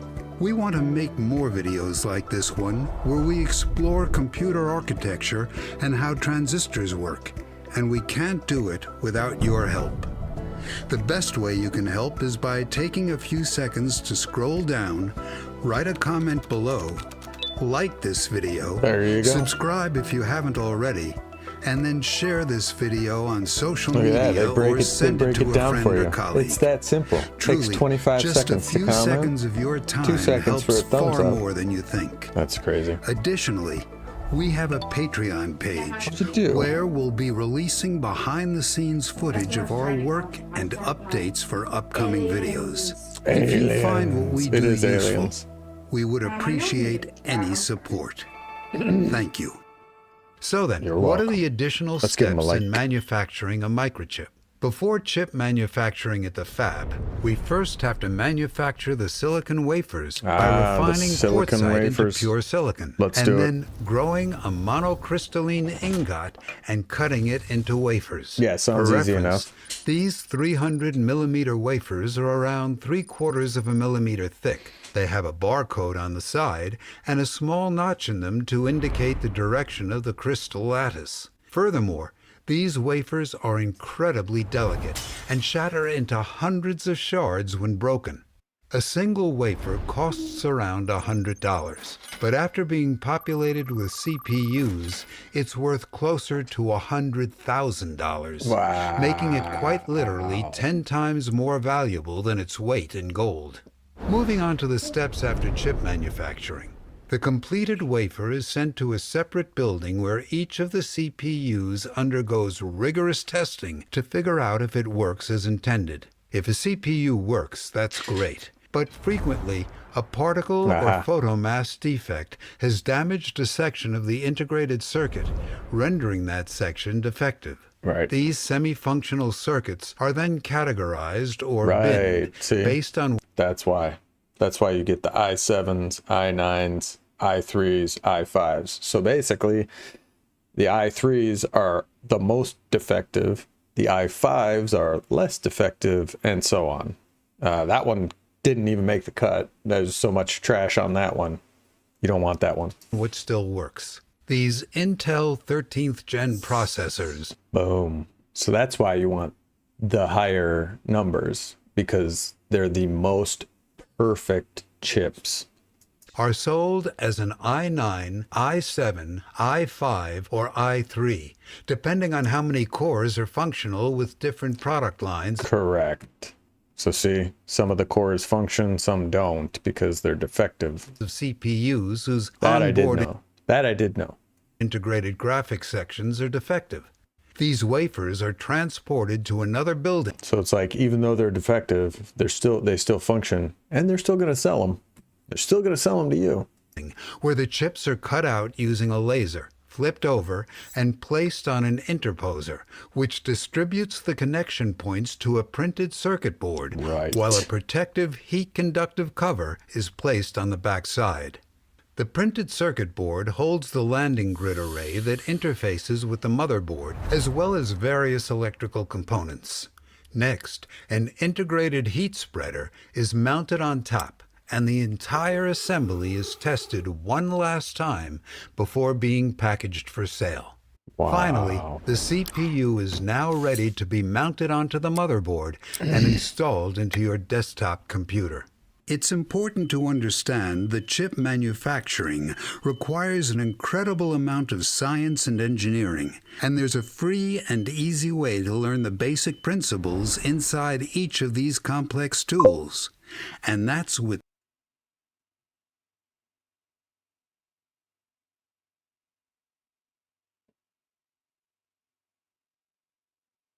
Oh, really? So 300 millimeters is likely to be the last size. Wow. Millimeters or nanometers? this video's sponsor, Brilliant.org. Brilliant reimagines how Brilliant. courses are taught. I'll Instead say. of boring hour-long lectures or textbooks that put you to sleep, I'm asleep. Brilliant uses fun and interactive modules inside thousands of lessons from basics to advanced All right, I'm listening. topics, and new lessons are added every month. All right. Whatever your skill level, Brilliant customizes its 0. content to fit your needs and allows you to learn at your own pace. Okay. We use Brilliant daily. We're working on videos on how AI and ChatGPT wow. Okay, works, so 450 and so each of our millimeter animators layer is progressing wafers. through their lessons on 300. how Yeah. large So they can't go any lower than 300 because you can't make a chip viably work any smaller than that. language models work. On this very topic, how computer moves by use the go-to resource for world Yeah, description. brilliant. The link is in the video. Thankful to all our Patreon and YouTube membership sponsors for Thank you, guys. supporting our work. Oh, that's cool at the If you bottom want there, to where it's like financially building the support chip. our work, you can find the links in the description below. That's incredible. This is Branch Education, and we create 3D animations that dive deeply into the technology that drives our modern world. Watch another Branch video by clicking one of these cards, or click here to subscribe. Thanks for watching to the end. Oh, you're welcome. Thank you, guys. And hang on, let's pause that. Thank you, guys. This is Branch Education. Be sure to subscribe. I'm going to subscribe to them. That was a really good video. Like, comment, and subscribe. So, and what else did he say? There was one other thing he said to do. Comment, like, share, subscribe, share it maybe? I don't know. I guess I'm sharing it right now. So, four check boxes. Done. I'm going to say that is some crazy alien technology. That is some crazy alien technology. But like I said, it's not as complicated as I thought it was, because it's basically a photography system. It's like basic photography and masking, which I understand as a designer, like masking is everything. Like selection and masking is like the essentials in graphic design, right? So like I totally understand how it's made. I just don't understand who the fuck came up with that. Who came up with the microprocessing Inside like, this the whole process, you know what I mean? So how does DRAM work? This is another one, printing the $200 million machine. Hang on. $200 million machine that prints microchips. The EUV photolithography system. Inside every modern laptop, smartphone, So is this the desktop same computer, type video? advanced AI server, or practically any other high-tech device Okay. are cutting-edge microchips, Yep. such as the CPU, Yep. GPU, Yep. SoC, Okay. DRAM, and SSD chips. All right. Each with tens of billions of transistors inside of them. Yes. The transistors inside these microchips are incredibly small, with the tiniest features measuring around 10 nanometers or 45 silicon atoms. This feat of science and engineering may seem impossible It because does. on one hand, each of these microchips is made from connecting billions upon billions of transistors together. And then, on the other hand, each individual transistor is only nanometers in size. Right.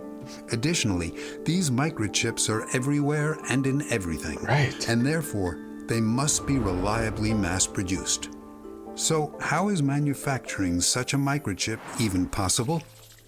These are photolithography tools, and Yes. they're the key to manufacturing microchips. Yes, they are. However, it's important to note that there are dozens of different types of tools used in the various steps for making microchips. Right, we covered and that. each one plays a critical role in the manufacturing process. Right. Correct. So, to be Especially accurate, the FOUP. photolithography tools are the ones that are used to The FOUP. copy and imprint the nanoscopic patterns of transistors and layers of wires onto a microchip. and therefore a useful analogy is to think of these photolithography tools as nanoscale microchip photocopiers. Yeah. Photolithography tools have been continuously evolving I'll to say. copy and imprint smaller and smaller transistors and circuitry. Right. And in this video, we're going to dive into this state-of-the-art EUV photolithography system and explore the science and engineering inside of it. So let's begin with a quick overview. To start, the EUV lithography machine takes the design of a single layer of a microchip on what's called a photomask Right. and loads it into the machine. Got it. Next, a 300 millimeter silicon wafer with a set of prior processes applied to it Right. is placed onto a wafer carrier It's prepped. inside the machine. It's prepped. It's With ready both to in go. place, the machine uses extreme ultraviolet light, or EUV, Okay. and a set of mirrors to copy the design from the photomask onto a silicon wafer. Got it.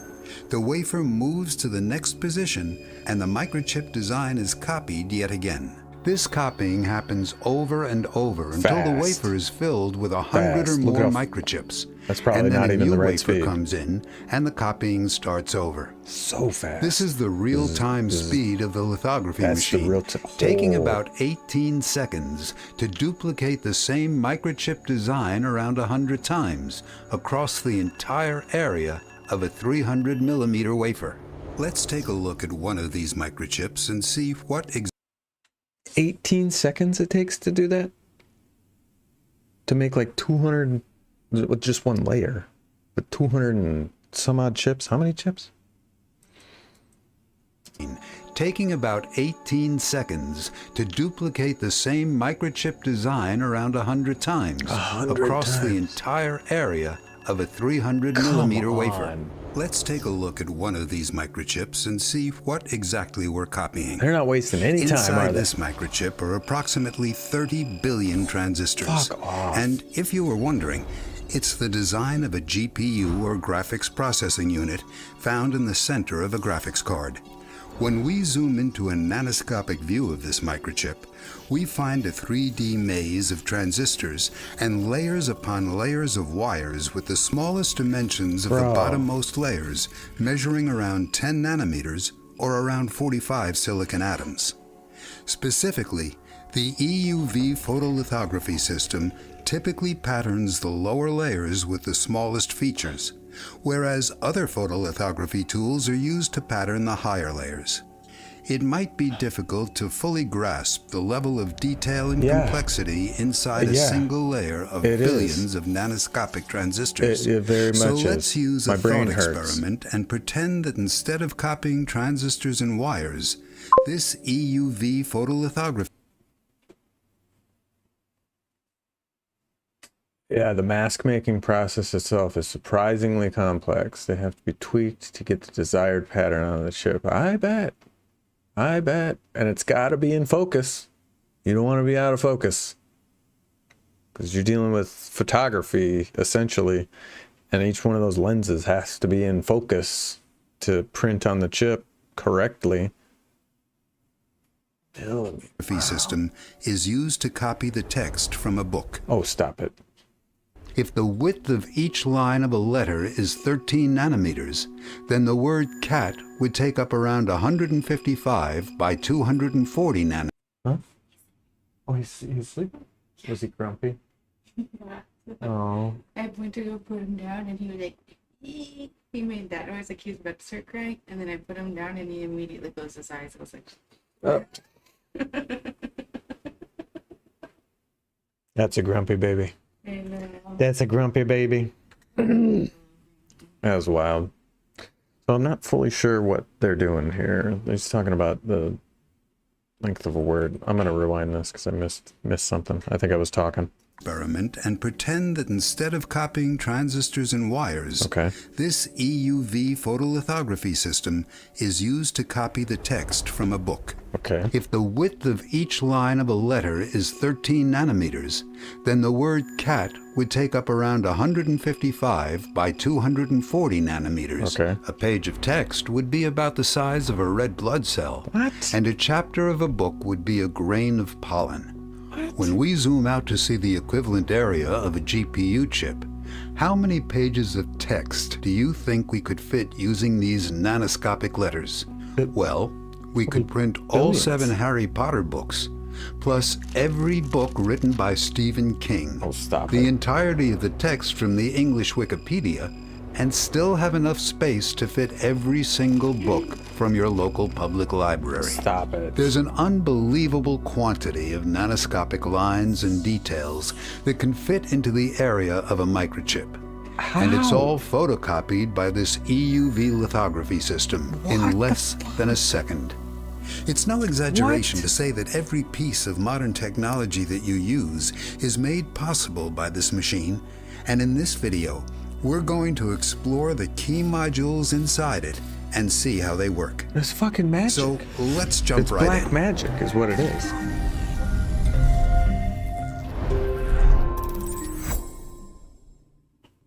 This video is sponsored by ASML, the company that designs and manufactures EUV lithography systems. No shit. Throughout the video, all the details and facts were independently researched, written, and animated.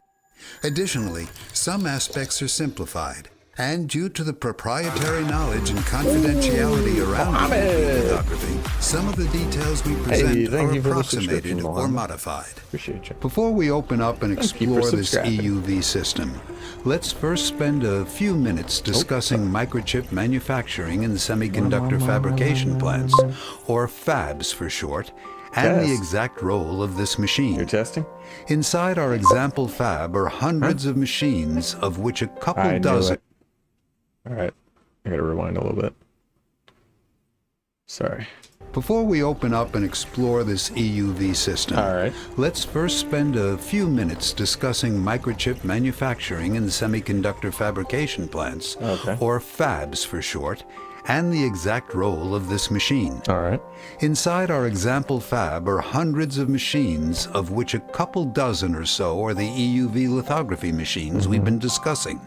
To make a microchip, 300 millimeter silicon wafers are stacked inside a front-opening universal pod, or FOUP, and carried from machine to machine that one. using an overhead transport system. I know that one. The FOUP is lowered onto a machine where each wafer is processed in one way or another. Yep. And once the machine completes its work, the wafers are returned to the FOUP. Go The pod is get it. picked up, Pick up that carried to the next machine, and dropped off for the next step in the Drop process. off the FOUP. Got it. Microchip manufacturing is incredibly complicated. You think? But a simple way to think about it is that it's kind of like spray painting a design through a stencil. That's exactly But what it instead is. of art, this stencil contains the nanoscopic patterns used to build the transistors and wires. Correct. Inside the microchip factory, some tools are used to build a stencil, such as the EUV lithography system, and many of the other machines, such as the deposition tools or ion implanters, are the spray paint. So let's take a look at how we build the stencil on the wafer, which is technically called a photoresist layer. Right. To begin, the wafer travels to a machine called a track tool, where a light-sensitive material called photoresist, or just resist, is poured on and evenly spread across a spinning wafer. Yeah, I was going to say Next, they spin it. the wafer Right. is heated in order to dry and solidify the resist, thus forming a flat blank stencil. Got it. The wafer then moves to the photolithography tool, where EUV, or extreme ultraviolet light, is projected onto the photomask, which is also called a reticle, but typically just a mask for short. When EUV light hits the mask, the patterned information is imprinted in the light, and this imprinted light then bounces off a set of mirrored lenses in order to project a focused and scaled-down image of the mask onto the wafer. Wherever the EUV light touches, the resist is modified, and thus the design is copied from the mask onto the wafer. Right. The wafer moves to the next position, and the EUV 200 patterning times in process 18 repeats again seconds. Or until no, the 100 entire times. wafer is filled with copies of the Whatever. design Really from the fast. mask. Does it really, Next, really fast. the wafer travels back to the track tool, where the modified resist is washed away using a developing solvent, Okay. and the water is heated And to then form you a bake it hardened again. stencil or completed photoresist mask layer Pizza's on the done. top of the wafer. Okay, the pizza's done. Now that the wafer is patterned, the wafer travels to the other spray paint-like tools in the fab, which are used to etch away the uncovered areas. Implant dopants such as boron or phosphor, or deposit a layer of copper, tungsten, or other metals, thereby building a single layer of nanoscopic structures.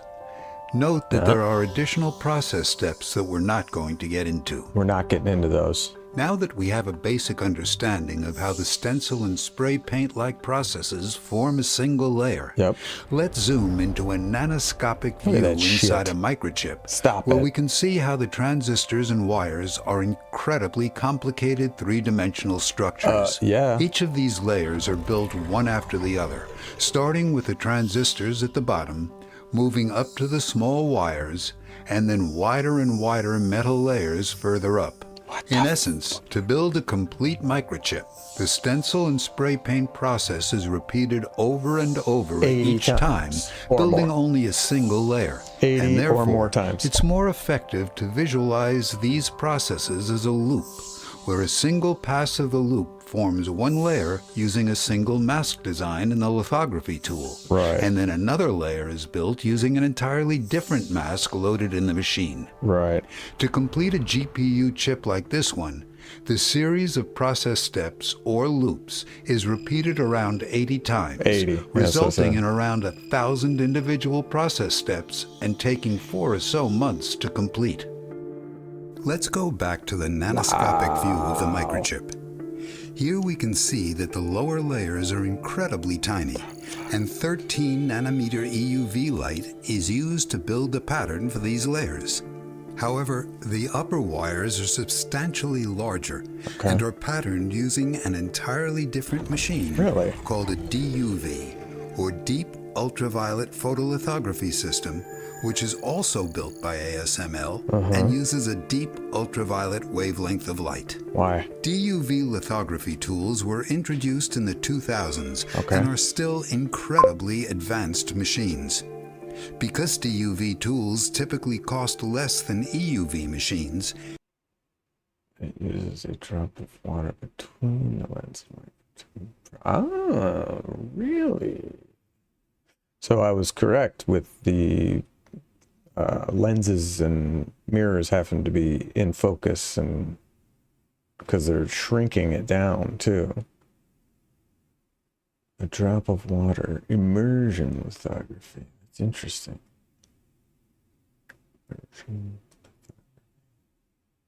Interesting. It's more cost-effective to use EUV tools to pattern the transistors and so-called critical layers, and then use DUV tools to pattern the upper, wider, less critical layers. Additionally, less advanced chips that don't require the smallest transistors and wires may forego using EUV lithography altogether and only use DUV wavelengths such as 193, 248, or 365 nanometers. As a result, cutting-edge fabs typically utilize different types of lithography tools, and all these machines work as an intricate ecosystem to make a microchip. With the basics of microchip manufacturing covered, let's open an EUV lithography system, explore the incredible science and engineering inside, and divide the system into its 5 key parts. The light source, the illuminator, the reticle handler and reticle stage, the projection optics, and finally, the wafer handler and wafer stages. We'll begin with the light source, which produces the EUV light. But let's first answer the question of why we even need to use extreme ultraviolet light. Well, a simple analogy is to think of the light used to project and copy the pattern from the photomask as the tip of a marker. And, as you're probably familiar with markers, if you want to draw thin lines, then you need a marker that also has a thin tip. You can do tricks like angling the marker, but if you want to draw lines that are 100 times thinner, well then you need to switch pens and use a much smaller, fine-tipped pen. Likewise, to copy designs with dimensions only around 10 nanometers wide, we use 13 nanometer light, which is in the extreme ultraviolet light range of the electromagnetic spectrum. The more technical answer deals with the wave-like nature of light the and what wavelengths. happens when That light makes hits sense. these nanoscopic patterns inside the photomask. That makes sense to me. These I patterns get are it. made from nanoscopic EUV absorbing blockers. So that's why on they top use of a surface ultraviolet that light, reflects because the frequency EUV is light. faster. We'll explore the photomask and how the system uses Because if you used reflective red lenses light, a little it later would in look this like video. a fucking blob. But for now, instead of using reflective optics, it's easier to visualize the photomask as through beam optics in a setup similar to the well-known double slit experiment. Right. However, instead of the double slit, we're showing light passing through a complicated pattern of nanoscopic slits that represents a small portion of the overall photomask. So what happens when we use a wavelength how of the fuck light do they make that that's mask? substantially larger than the 13 nanometer EUV light, such as this 450 nanometer blue light? It's going to be a Well, blob. when this large wavelength light hits the pattern is almost entirely lost. Yeah. This is due to the width of the holes in the pattern being substantially smaller than the wavelength of light hitting it. Correct.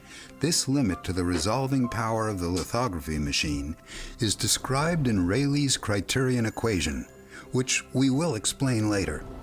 So let's switch to 13 nanometer EUV light. Right. As the EUV light hits the pattern, the light passes through and the pattern of the photomask is imprinted into the light. And the light diffracts similar to the double slit experiment. This imprinted light then passes into the projection optics mirrored lenses, which are used to focus and scale down the pattern and project it onto the wafer. So now that we understand the need for EUV light, the next question is, how do we produce it? To start, two high-powered laser pulses run through multiple amplifiers below the clean room floor. These laser pulses grow in power and then travel from the sub-fab using a pathway of mirrors and up through the bottom of the tool and into a chamber called a source vessel. Okay. The first laser, called a pre-pulse, is around 5 kilowatts in power and is targeted at a droplet of tin using a set of actuated mirrors. This pre-pulse laser turns the tin droplets into a pancake-like shape. The second, approximately 25 kilowatt main laser pulse, which is more than 10 times stronger than the lasers used to cut steel, hits the tin pancake, instantly vaporizing it and turning it into glowing plasma. Within each of the tin atoms, some electrons are ejected and others are kicked up to higher energy states. When electrons drop back down from the 4F to 4D orbitals, 13 nanometer EUV light is produced. Shooting two laser pulses Come on. Are you fucking kidding me? That's how you get fucking ultraviolet light? By fucking blasting lasers at tin? Yeah, that makes sense. What? Are you kidding me? Who fucking came up with this? Like, hey, I know how we can get ultraviolet light. Let's fucking shoot molten tin at a laser. And it'll just blast it to pieces and we'll get ultraviolet light. Droplet of tin Makes sense to me. might seem like a rather obscure process. Yeah, that However, seems ridiculous. EUV light doesn't naturally occur on Earth, and it's one of the few ways to See? Aliens. I knew it. Aliens. Doesn't naturally occur on Earth. This is fucking alien technology if I ever saw it. efficiently produce over 500 watts of EUV light. Additionally, the reason for using tin is that its plasma produces a wide range of wavelengths with a clear peak at 13 nanometers. So, where does the tin droplet come from? Yeah. Well, over here, a solid ingot of over ultra-pure tin here, is melted obviously. and fed into a storage tank and then piped towards a microscopic nozzle. Got it. A piezoelectric transducer squeezes the tip of the nozzle. Got and it. due to high Piezoelectric transducer. Of course. Of course. pressure nitrogen Why didn't I think inside of the that? storage tank, a droplet of tin is forced out at a speed of 100 meters a second. Next, high-speed cameras measure and Right. calculate This is the whole trajectory. thing. Like the high-speed cameras. You gotta have 3 high-speed cameras because you gotta get the trajectory and the triangulation absolutely correct. trajectory of the droplet To and hit it feed with a the fucking data laser. to a set of actuated mirrors in order to Come angle the on. laser pulses You to fucking kidding precisely me? hit the tin. Boom! To control the amount of EUV light, sometimes droplets are skipped by the lasers. So how about and that? these droplets are Now captured that's a sniper shot right there. You got 3 fucking spotting scopes just to over fucking here. snipe the tin. This process of producing high-speed tin Ka-chow! droplets and then Ka-chow! shooting them with 2 laser pulses to generate EUV light happens at Twice. a rate of Twice. They have to hit this shit twice. They shoot it with 2 lasers. 3 cameras, 2 lasers, just to get 50,000 times fucking a second. ultraviolet light. Now that we have EUV light, Wait. Did he with just 2 say laser pulses to generate EUV light happens at a rate of 50,000 times a second. what? 50,000 times they do this per second? Dude.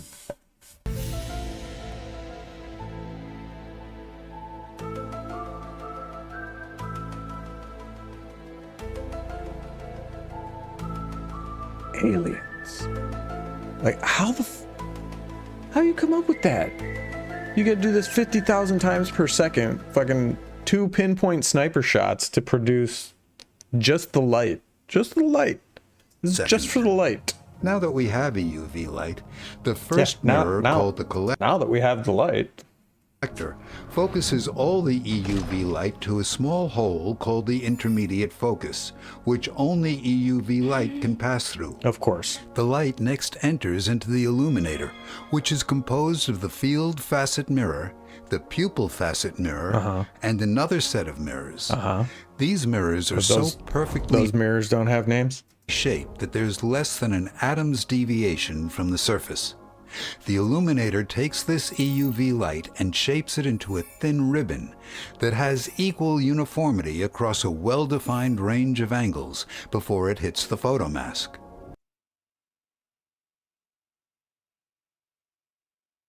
So you gotta like, hold on. What? Less than an atom's deviation from the surface. The illuminator takes this EUV light and shapes it into a thin Shapes ribbon the light. that has equal uniformity across a Shapes the light into a thin ribbon.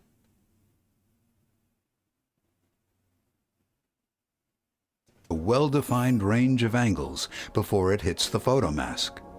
Using an equal uniformity of light at all angles is critical to imprinting a perfect nanoscopic pattern from the mask via the light and onto the wafer. That's just for the fucking light. That's just for the light that the thing uses. That's insane. And then they pinpoint snipe it twice. 2 sniper shots. Like 100,000 sniper shots per second, essentially. I want to quickly share with you my go-to platform for brands just like us. Like we want what? to stay ahead of the trends. With more and more people using 100,000 sniper ChatGPT and shots other per AI platforms, this second. magical Just to combination get the of light. Google search Just and for the asking light. it questions like their Be best quiet. friend, we're now using similar You're web talking over me. Be quiet. Like, she's... We want to take a short... What?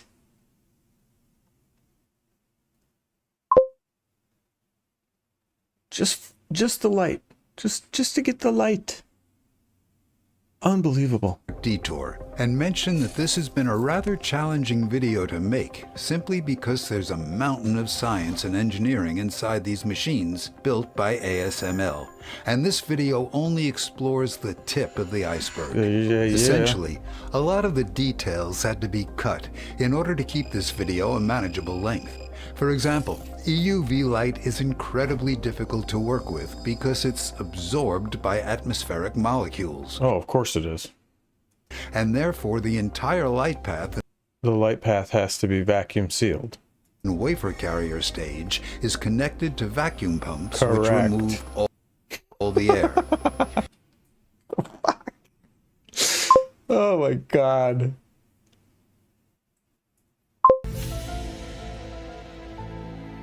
You gotta take out all the fucking air because now that we've mastered fucking getting all the tin fixed apart, right? We get the UV light.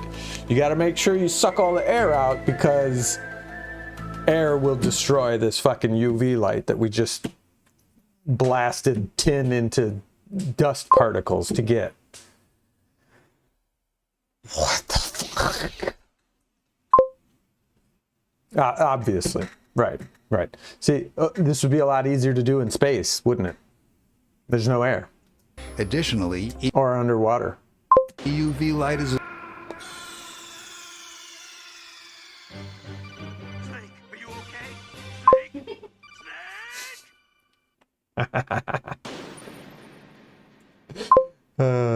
Obviously. Obviously. absorbed by glass. This is how I would do it. Oh, the Dutch came up with this?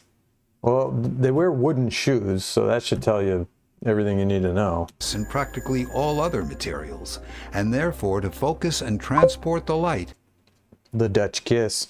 this system uses mirrors rather than transmissive lenses. However, these mirrors, called Bragg reflectors, are nothing like the mirrors in your bathroom, They're not? but rather they're composed of dozens of alternating layers of silicon and molybdenum, each only What the fuck is molybdenum? Say that 5 times fast. Molybdenum, molybdenum, molybdenum. a few nanometers thick. When EUV light hits the surface of this Bragg reflector, only 3% is reflected at each boundary layer, while the rest passes through. But with so many layers, the cumulative 3% reflections add together using constructive interference,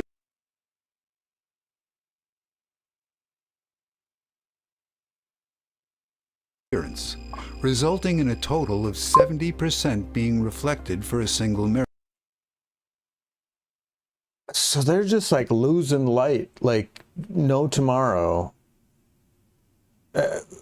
From blasting this tin, we went from 100% to 70%. And if the oxygen hits it, you may as well just fucking call it a day. While 30% of the light is lost and absorbed. However, with more than 10 mirrors Pretty in the optical system, and only Obviously, I 70% could build one of these in my fucking garage. reflection at each one, the final light hitting the wafer is less than 10% the brightness of the light emitted by the tin plasma. What? So you only get 10% from blasting all this tin? Which is why the initial light from the source vessel needs to be as bright as possible. I bet.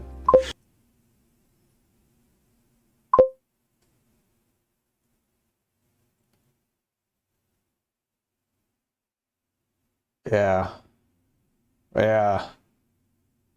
I mean, he doesn't need to know how to make a CPU, but I think it's fascinating. Like, because CPUs power fucking everything. What? No, God.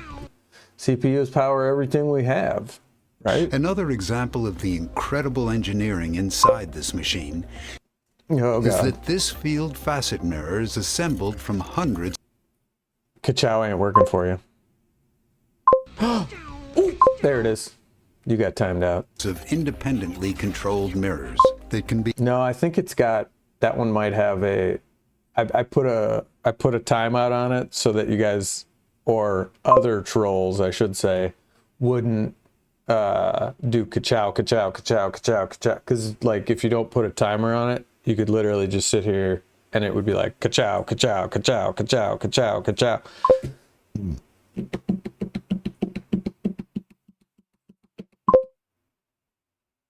Yes, we are the trolls, exactly. be angled to direct the light onto specific regions of the segmented pupil facet mirror. Together, these two mirrors take the cone of EUV light facet mirror to assemble engineering inside this machine. Okay, Is that this Hold on.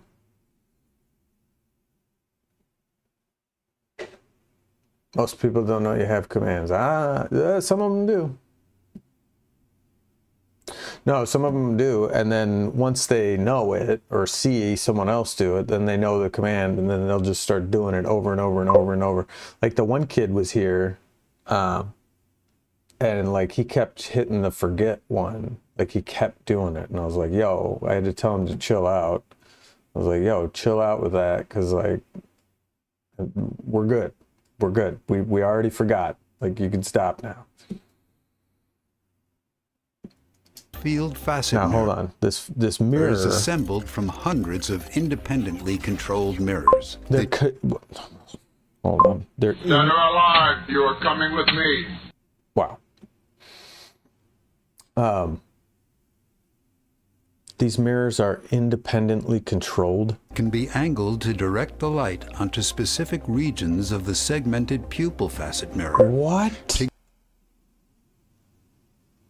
Together, these two mirrors take the cone of EUV light from the intermediate focus and turn it into a complex pattern of illumination. For example, this is called annular illumination.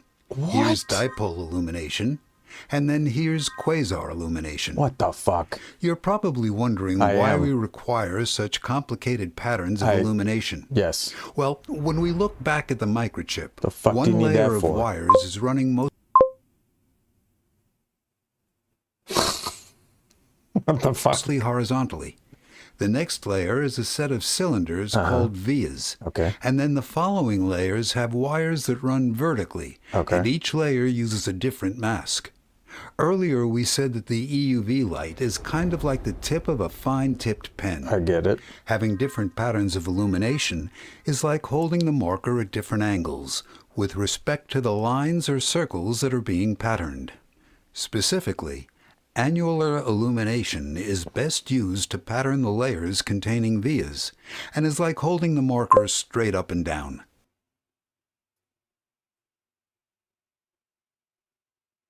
Whereas dipole illumination, like this, is best used to pattern lines running horizontally. And then we rotate the dipole illumination for patterning the vertically oriented wires. Imagine being at the And all this is fucking happening at like 1,000 times per second. forefront of this groundbreaking science and engineering. Who the Then fuck? picture ASML, whose work powers the innovations that solve My brain hurts. What is it? That's why I said listening and not watching. Yeah. Yeah. some of I find it interesting. I don't It's know. tough. Like, and maybe I'm too nerdy, but like I understand some of this stuff, but humanity's it's just like challenges. some of it is like that mirror, like just the mirror from blasting the tin to get UV light. Like the mirror can move. What? The mirror, all the little mirrors, they're like.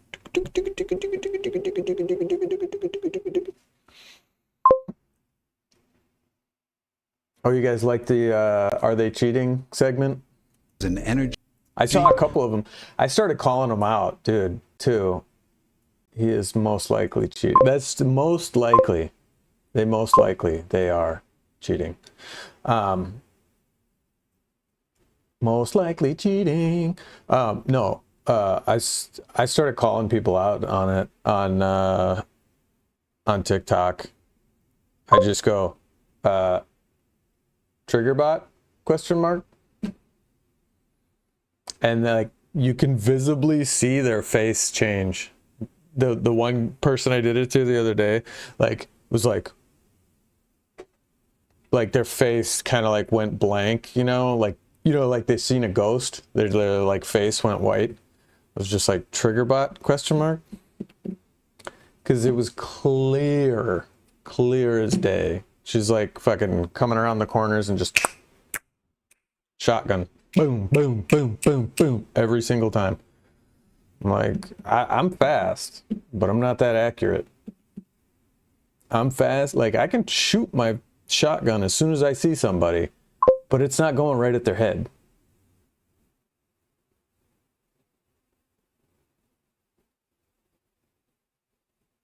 Yeah.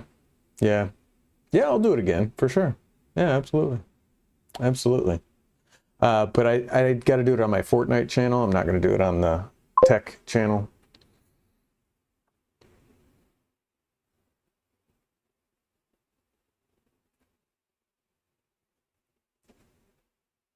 Yeah.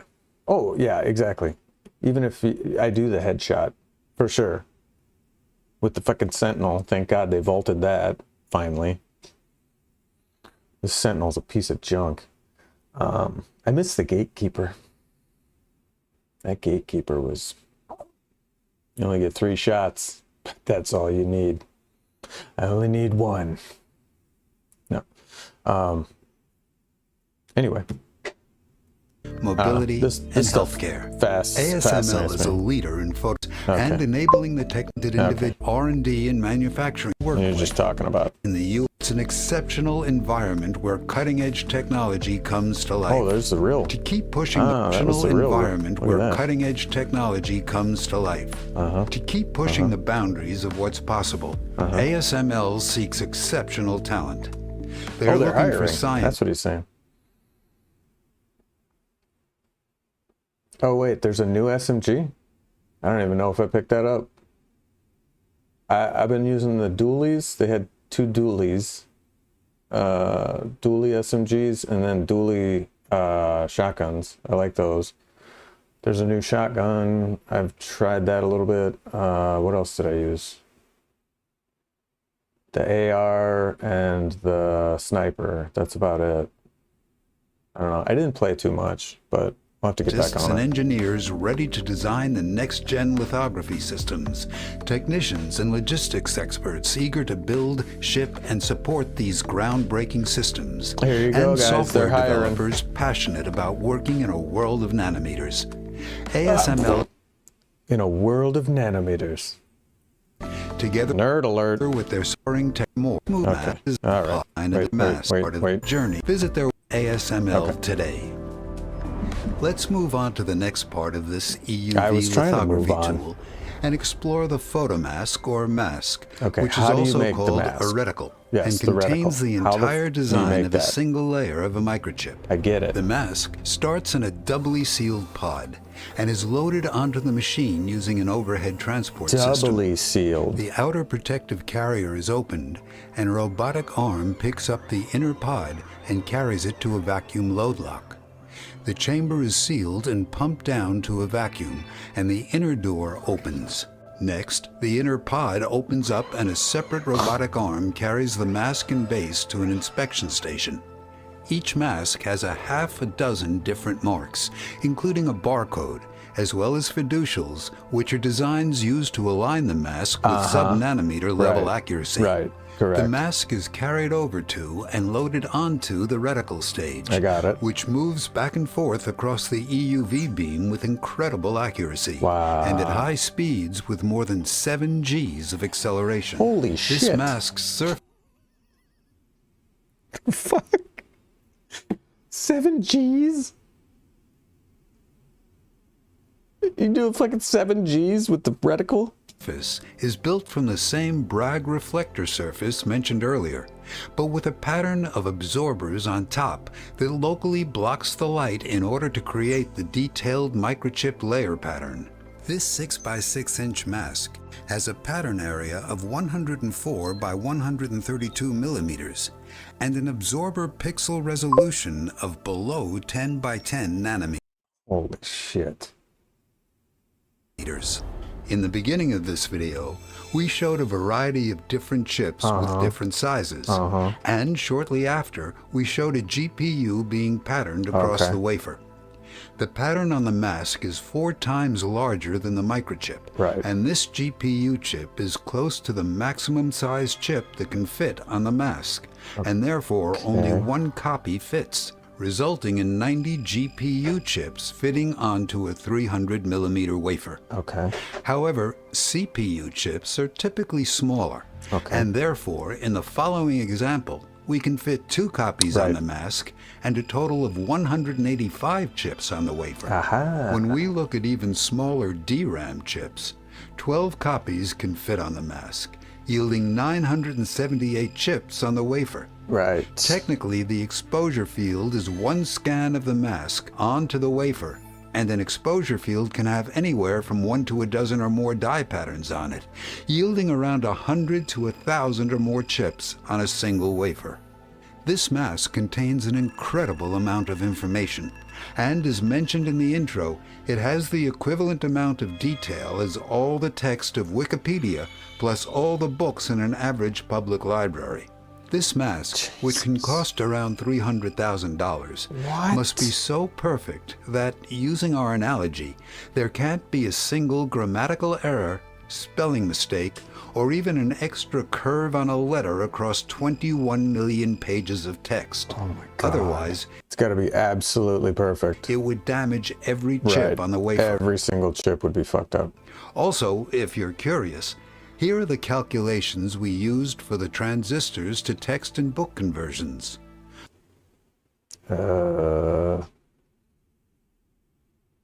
Pause the video to work it out. No, that's okay. The next topics we'll explore are the projection optics and how the wafer is moved around the machine.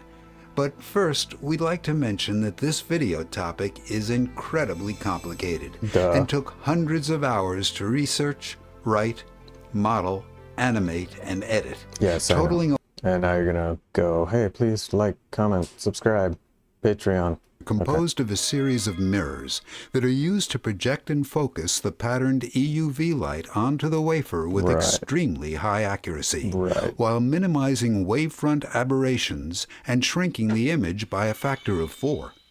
These mirrors are designed and manufactured by Zeiss, who is a long-standing partner of ASML and has been a vital collaborator in the development of the optic systems inside photolithography tools. To understand the projection optics, we have to discuss what determines exactly how small these wires can be. And for this, Rayleigh's criterion equation is used. Of course. This equation states that the smallest dimension, or critical dimension, is equal to K1 times the wavelength of light, or lambda, divided by the numerical aperture, or NA. The wavelength of EUV light... Did you guys get all that? ...is 13 nanometers. K1 is the process factor, which relates to the various illumination settings created by the field and pupil facet mirrors that we discussed earlier. We did. Along with the photoresist and other you writing this down? Factors, Good. and is close to 0.3 for this machine. Finally, numerical aperture, or NA, is a measure of the angle and amount of light the mirrors in the projection optics can capture and focus onto the wafer. Numerical aperture isn't just about increasing the brightness of the EUV light, but rather it's more of a measure of the angles and amount of constructive interference wave paths that hit the mask and then are projected onto the wafer. In short, with a larger numerical aperture, or NA, which corresponds to a larger angle between the projection mirrors and focal point, we can achieve a smaller resolution. This tool has a numerical aperture of 0.33. However, the next generation of EUV lithography systems, called High NA, increases this to 0.55, resulting in an 8 nanometer critical dimension.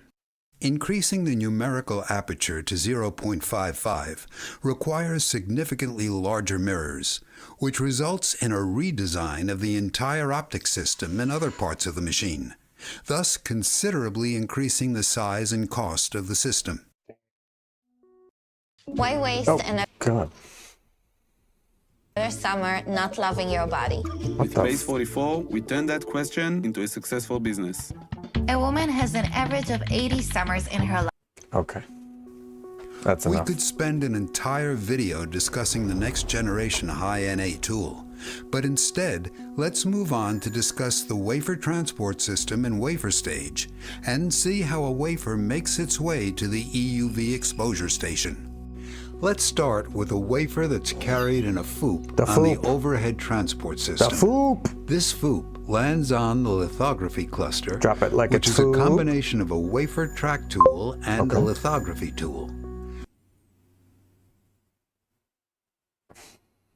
Who knows? The wafer first enters the track tool where a layer of photoresist, or resist for short, is evenly spread across the wafer. Yep. The wafer moves to another area inside the track tool where it's heated in order to dry and solidify the resist. We're baking it. Next, using robotic arms, the wafer is carried from the track tool into a vacuum load lock inside the EUV tool. Okay. The pneumatically actuated door now you're gonna is vacuum, closed, and the chamber is pumped down to a vacuum. Pump it out.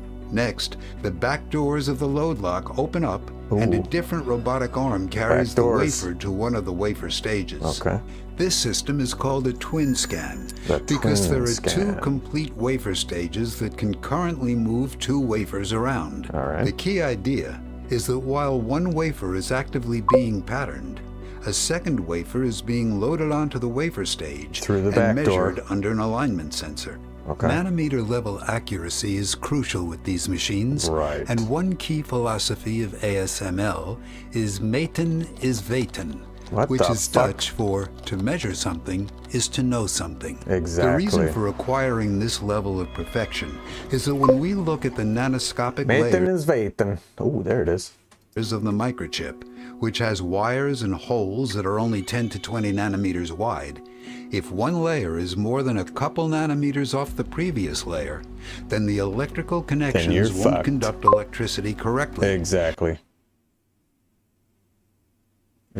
And if an entire layer is off, then every single chip will be catastrophically destroyed. Damn. To make sure that the ass and titties. Layer being patterned is perfectly aligned with the previous layer, the entire wafer is thoroughly measured by the alignment sensor. On the wafer are hundreds of alignment marks, which are reference patterns that assist in determining the exact position of the earlier layers of patterns. The alignment sensor meticulously measures the X and Y positions of every alignment mark on the wafer and builds a highly accurate 2D map from the results. This map shows some regions of the wafer being biased in one direction by a few to dozens of nanometers, and another region being biased in a different direction. Additionally, the leveling sensor uses grazing incident light to measure the exact height of the wafer and builds a topological map of the wafer, which is critical for later bringing the wafer stage to the position such that the EUV light is perfectly focused onto the wafer. Now that we've measured and built the exact alignment and height map for the wafer stage next moves to the EUV exposure station. As the wafer is being patterned, the wafer stage moves in perfect synchrony with the reticle stage, but only a quarter of the distance due to the 4:1 reduction. At the same time, the stage makes nanoscale adjustments using the alignment map so that the new layer perfectly aligns with the previous layer. When the wafer stage moves from one exposure field to the next, it's important that no EUV light hits the wafer, and thus a shutter positioned up here near the reticle stage closes. Once the wafer stage is positioned to pattern the next microchip, the shutter opens and the wafer stage and reticle stage move in perfect synchrony again. This process repeats until the entire wafer is patterned, taking around 18 seconds in total. So then, what actually happens as EUV light hits the photoresist? Well, resist is a polymer mixed with a photoacid generator. When high-energy EUV photons hit the resist, the light ionizes it, releasing high-energy electrons. These electrons then hit the photoacid generator, producing an acid that breaks apart the polymer, making it weaker. As a result, the areas hit by the EUV light become soluble and are washed away by a developing liquid in the subsequent process step. One detail is that the resist has an extremely high contrast, meaning that at a certain level of EUV light, the entirety of the resist hit by that light is broken down. This is critical in producing sharp patterns and walls on the resist. Let's next explore how the wafer and wafer stage move around. Specifically, the wafer stages levitate on a large magnetic table composed of more than 1,000. Of course they do. What the fuck? They're floating. In case you were wondering, how do they move around? They're floating on magnets. Just in case you were wondering. Electromagnets on the underside of the wafer stage move it along this magnetic table both quickly and with micrometer level accuracy, while interferometers So zero friction. Yeah. on the top of the stage measure its exact position, and this setup is called the long stroke stage. Oh, in order to look secure out. the wafer, it's placed on a plate, which is technically called an electrostatic clamp. All right. The clamp More cycles magnets. zones of high voltage across the backside of the wafer to keep it in place, a phenomenon similar to sticking a balloon to a wall using static electricity. To reach nanometer level accuracy, the plate is independently moved using smaller motors, which is called the short stroke stage. By combining the long stroke and short stroke stages along with measurement encoders, the machine can quickly move the wafer as it's being patterned and maintain an accuracy of less than 1 nanometer, or approximately 4 silicon atoms.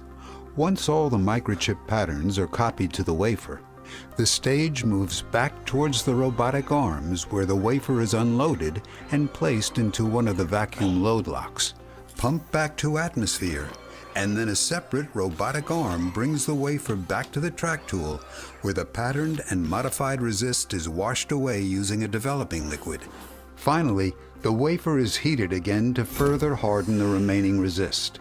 The patterned wafer is then loaded back into the FOUP, which is picked up and brought to a different tool Back into the FOUP. to undergo processing in other On to ways. the next. Let's close this tool. And that's it for our journey into photolithography. Jesus. If you Okay. have any questions, I have lots of feel questions. free to ask them in the comments below. We're thankful to all. I have lots of questions, mostly dealing with aliens and which species of alien gave us this technology. That's what I want to know. Any guesses? It's probably not the reptilians. They hate us. It wasn't the Greys.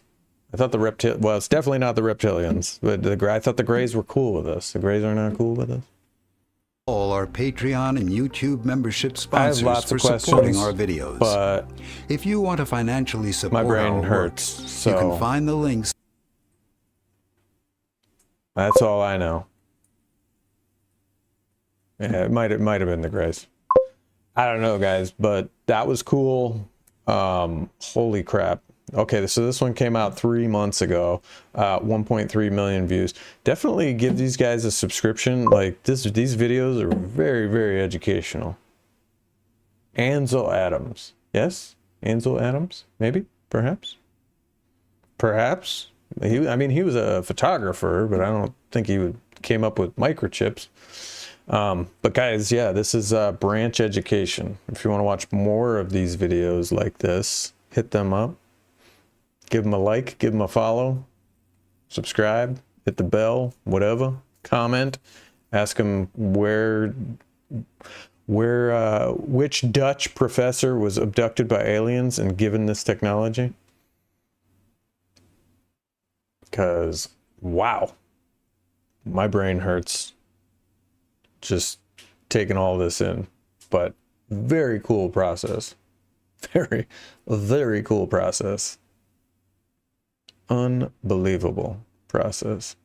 Let's see what else I got. I got DRAM, CPU logic. How does CGI work? Well, that could be an interesting one. Oh, video game graphics. Ooh, that one might be fun to watch. That was a year ago. Jesus. Hold on, let me check their videos. So the CPUs, how do CPUs work? Okay, did we watch that one? I think that's the one we watched, yeah? No, we watched this one, how are microchips made? Then this one is, how do CPUs work? Got it, okay. A lot of cool videos on here. How do GPUs work? Oh, okay. So that one was a year ago. This one was 3 months ago. That's cool. Ooh, inside a hard drive. These are cool videos. Definitely want to watch a couple more of these.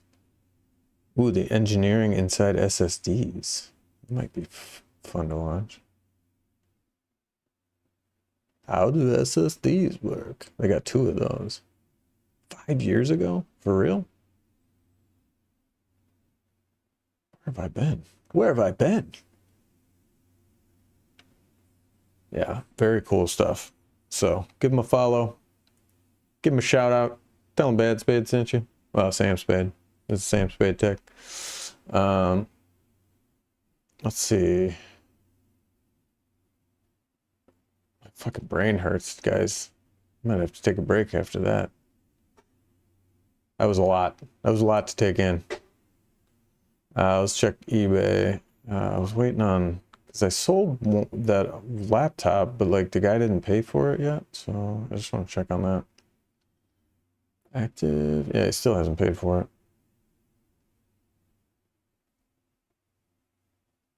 Where do I see my offers? That's bid offers. Draft scheduled, unsold orders, is it?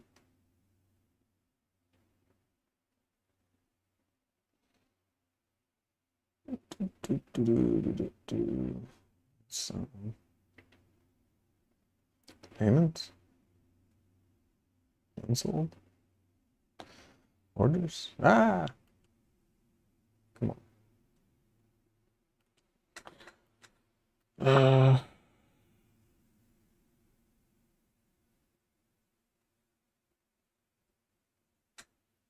Active. So yeah, somebody sent an offer.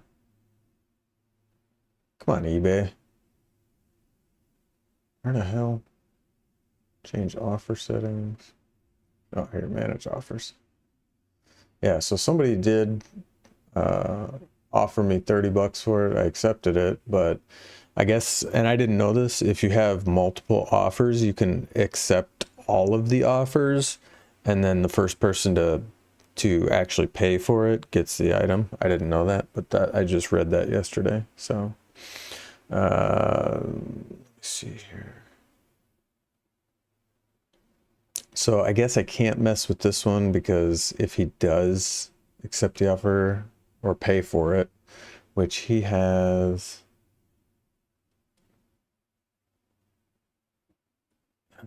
okay, awaiting offer expires in 3 days and 3 hours, which that kind of sucks, but because I can't make any changes to it until he purchases it, because I can't put another hard drive in it and then be like, hey, you know, I changed the hard drive, I increased the storage for you. You probably, I mean, they might like it, but they might not. So I have to sell it as is. But yeah, it's crazy. All the CPUs and stuff. And I'm just selling it for 30 bucks, even though, you know, the actual die CPU silicon wafer chip, the whole platter costs like what, hundreds of thousands of dollars. And now, you know, they lose their value fairly quickly. But again, it's not the chip, right? The chip would still be useful. It's what it's inside of, right? So these ones, especially laptops, because they're soldered to the board, but older chips in like old workstations, they can take those out and move them around and put them in new machines that have better specs, you know. But laptops, you're kind of limited. You can only do so much to keep them around, you know. Like a lot of these HPs that I'm getting, the batteries are bad, which sucks. But is what it is. Yeah, I didn't realize this one was going to be so popular. It's in 2 people's carts. It's got like 9 people watching it. I accepted 1 offer already, so I ended up increasing the price on it. But All right. I guess that's about it, guys. I don't know what the hell else to do. I could work on the other computer, but I don't know what time Cooper's gonna get up. So, hang on. Give me 1 second.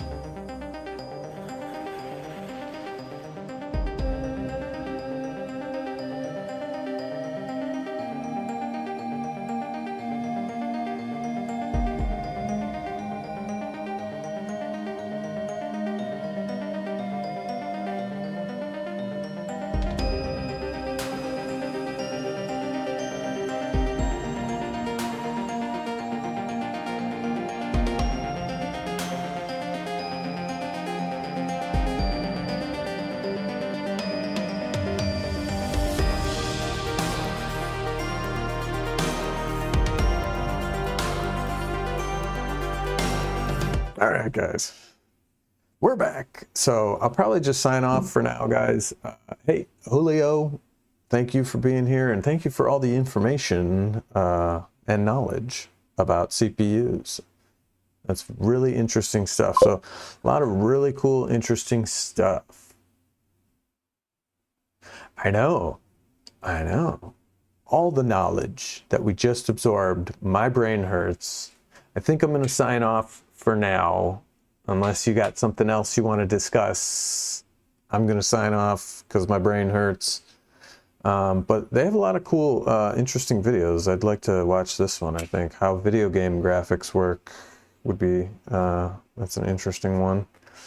And then also how ray tracing in video games. They got a lot of interesting videos.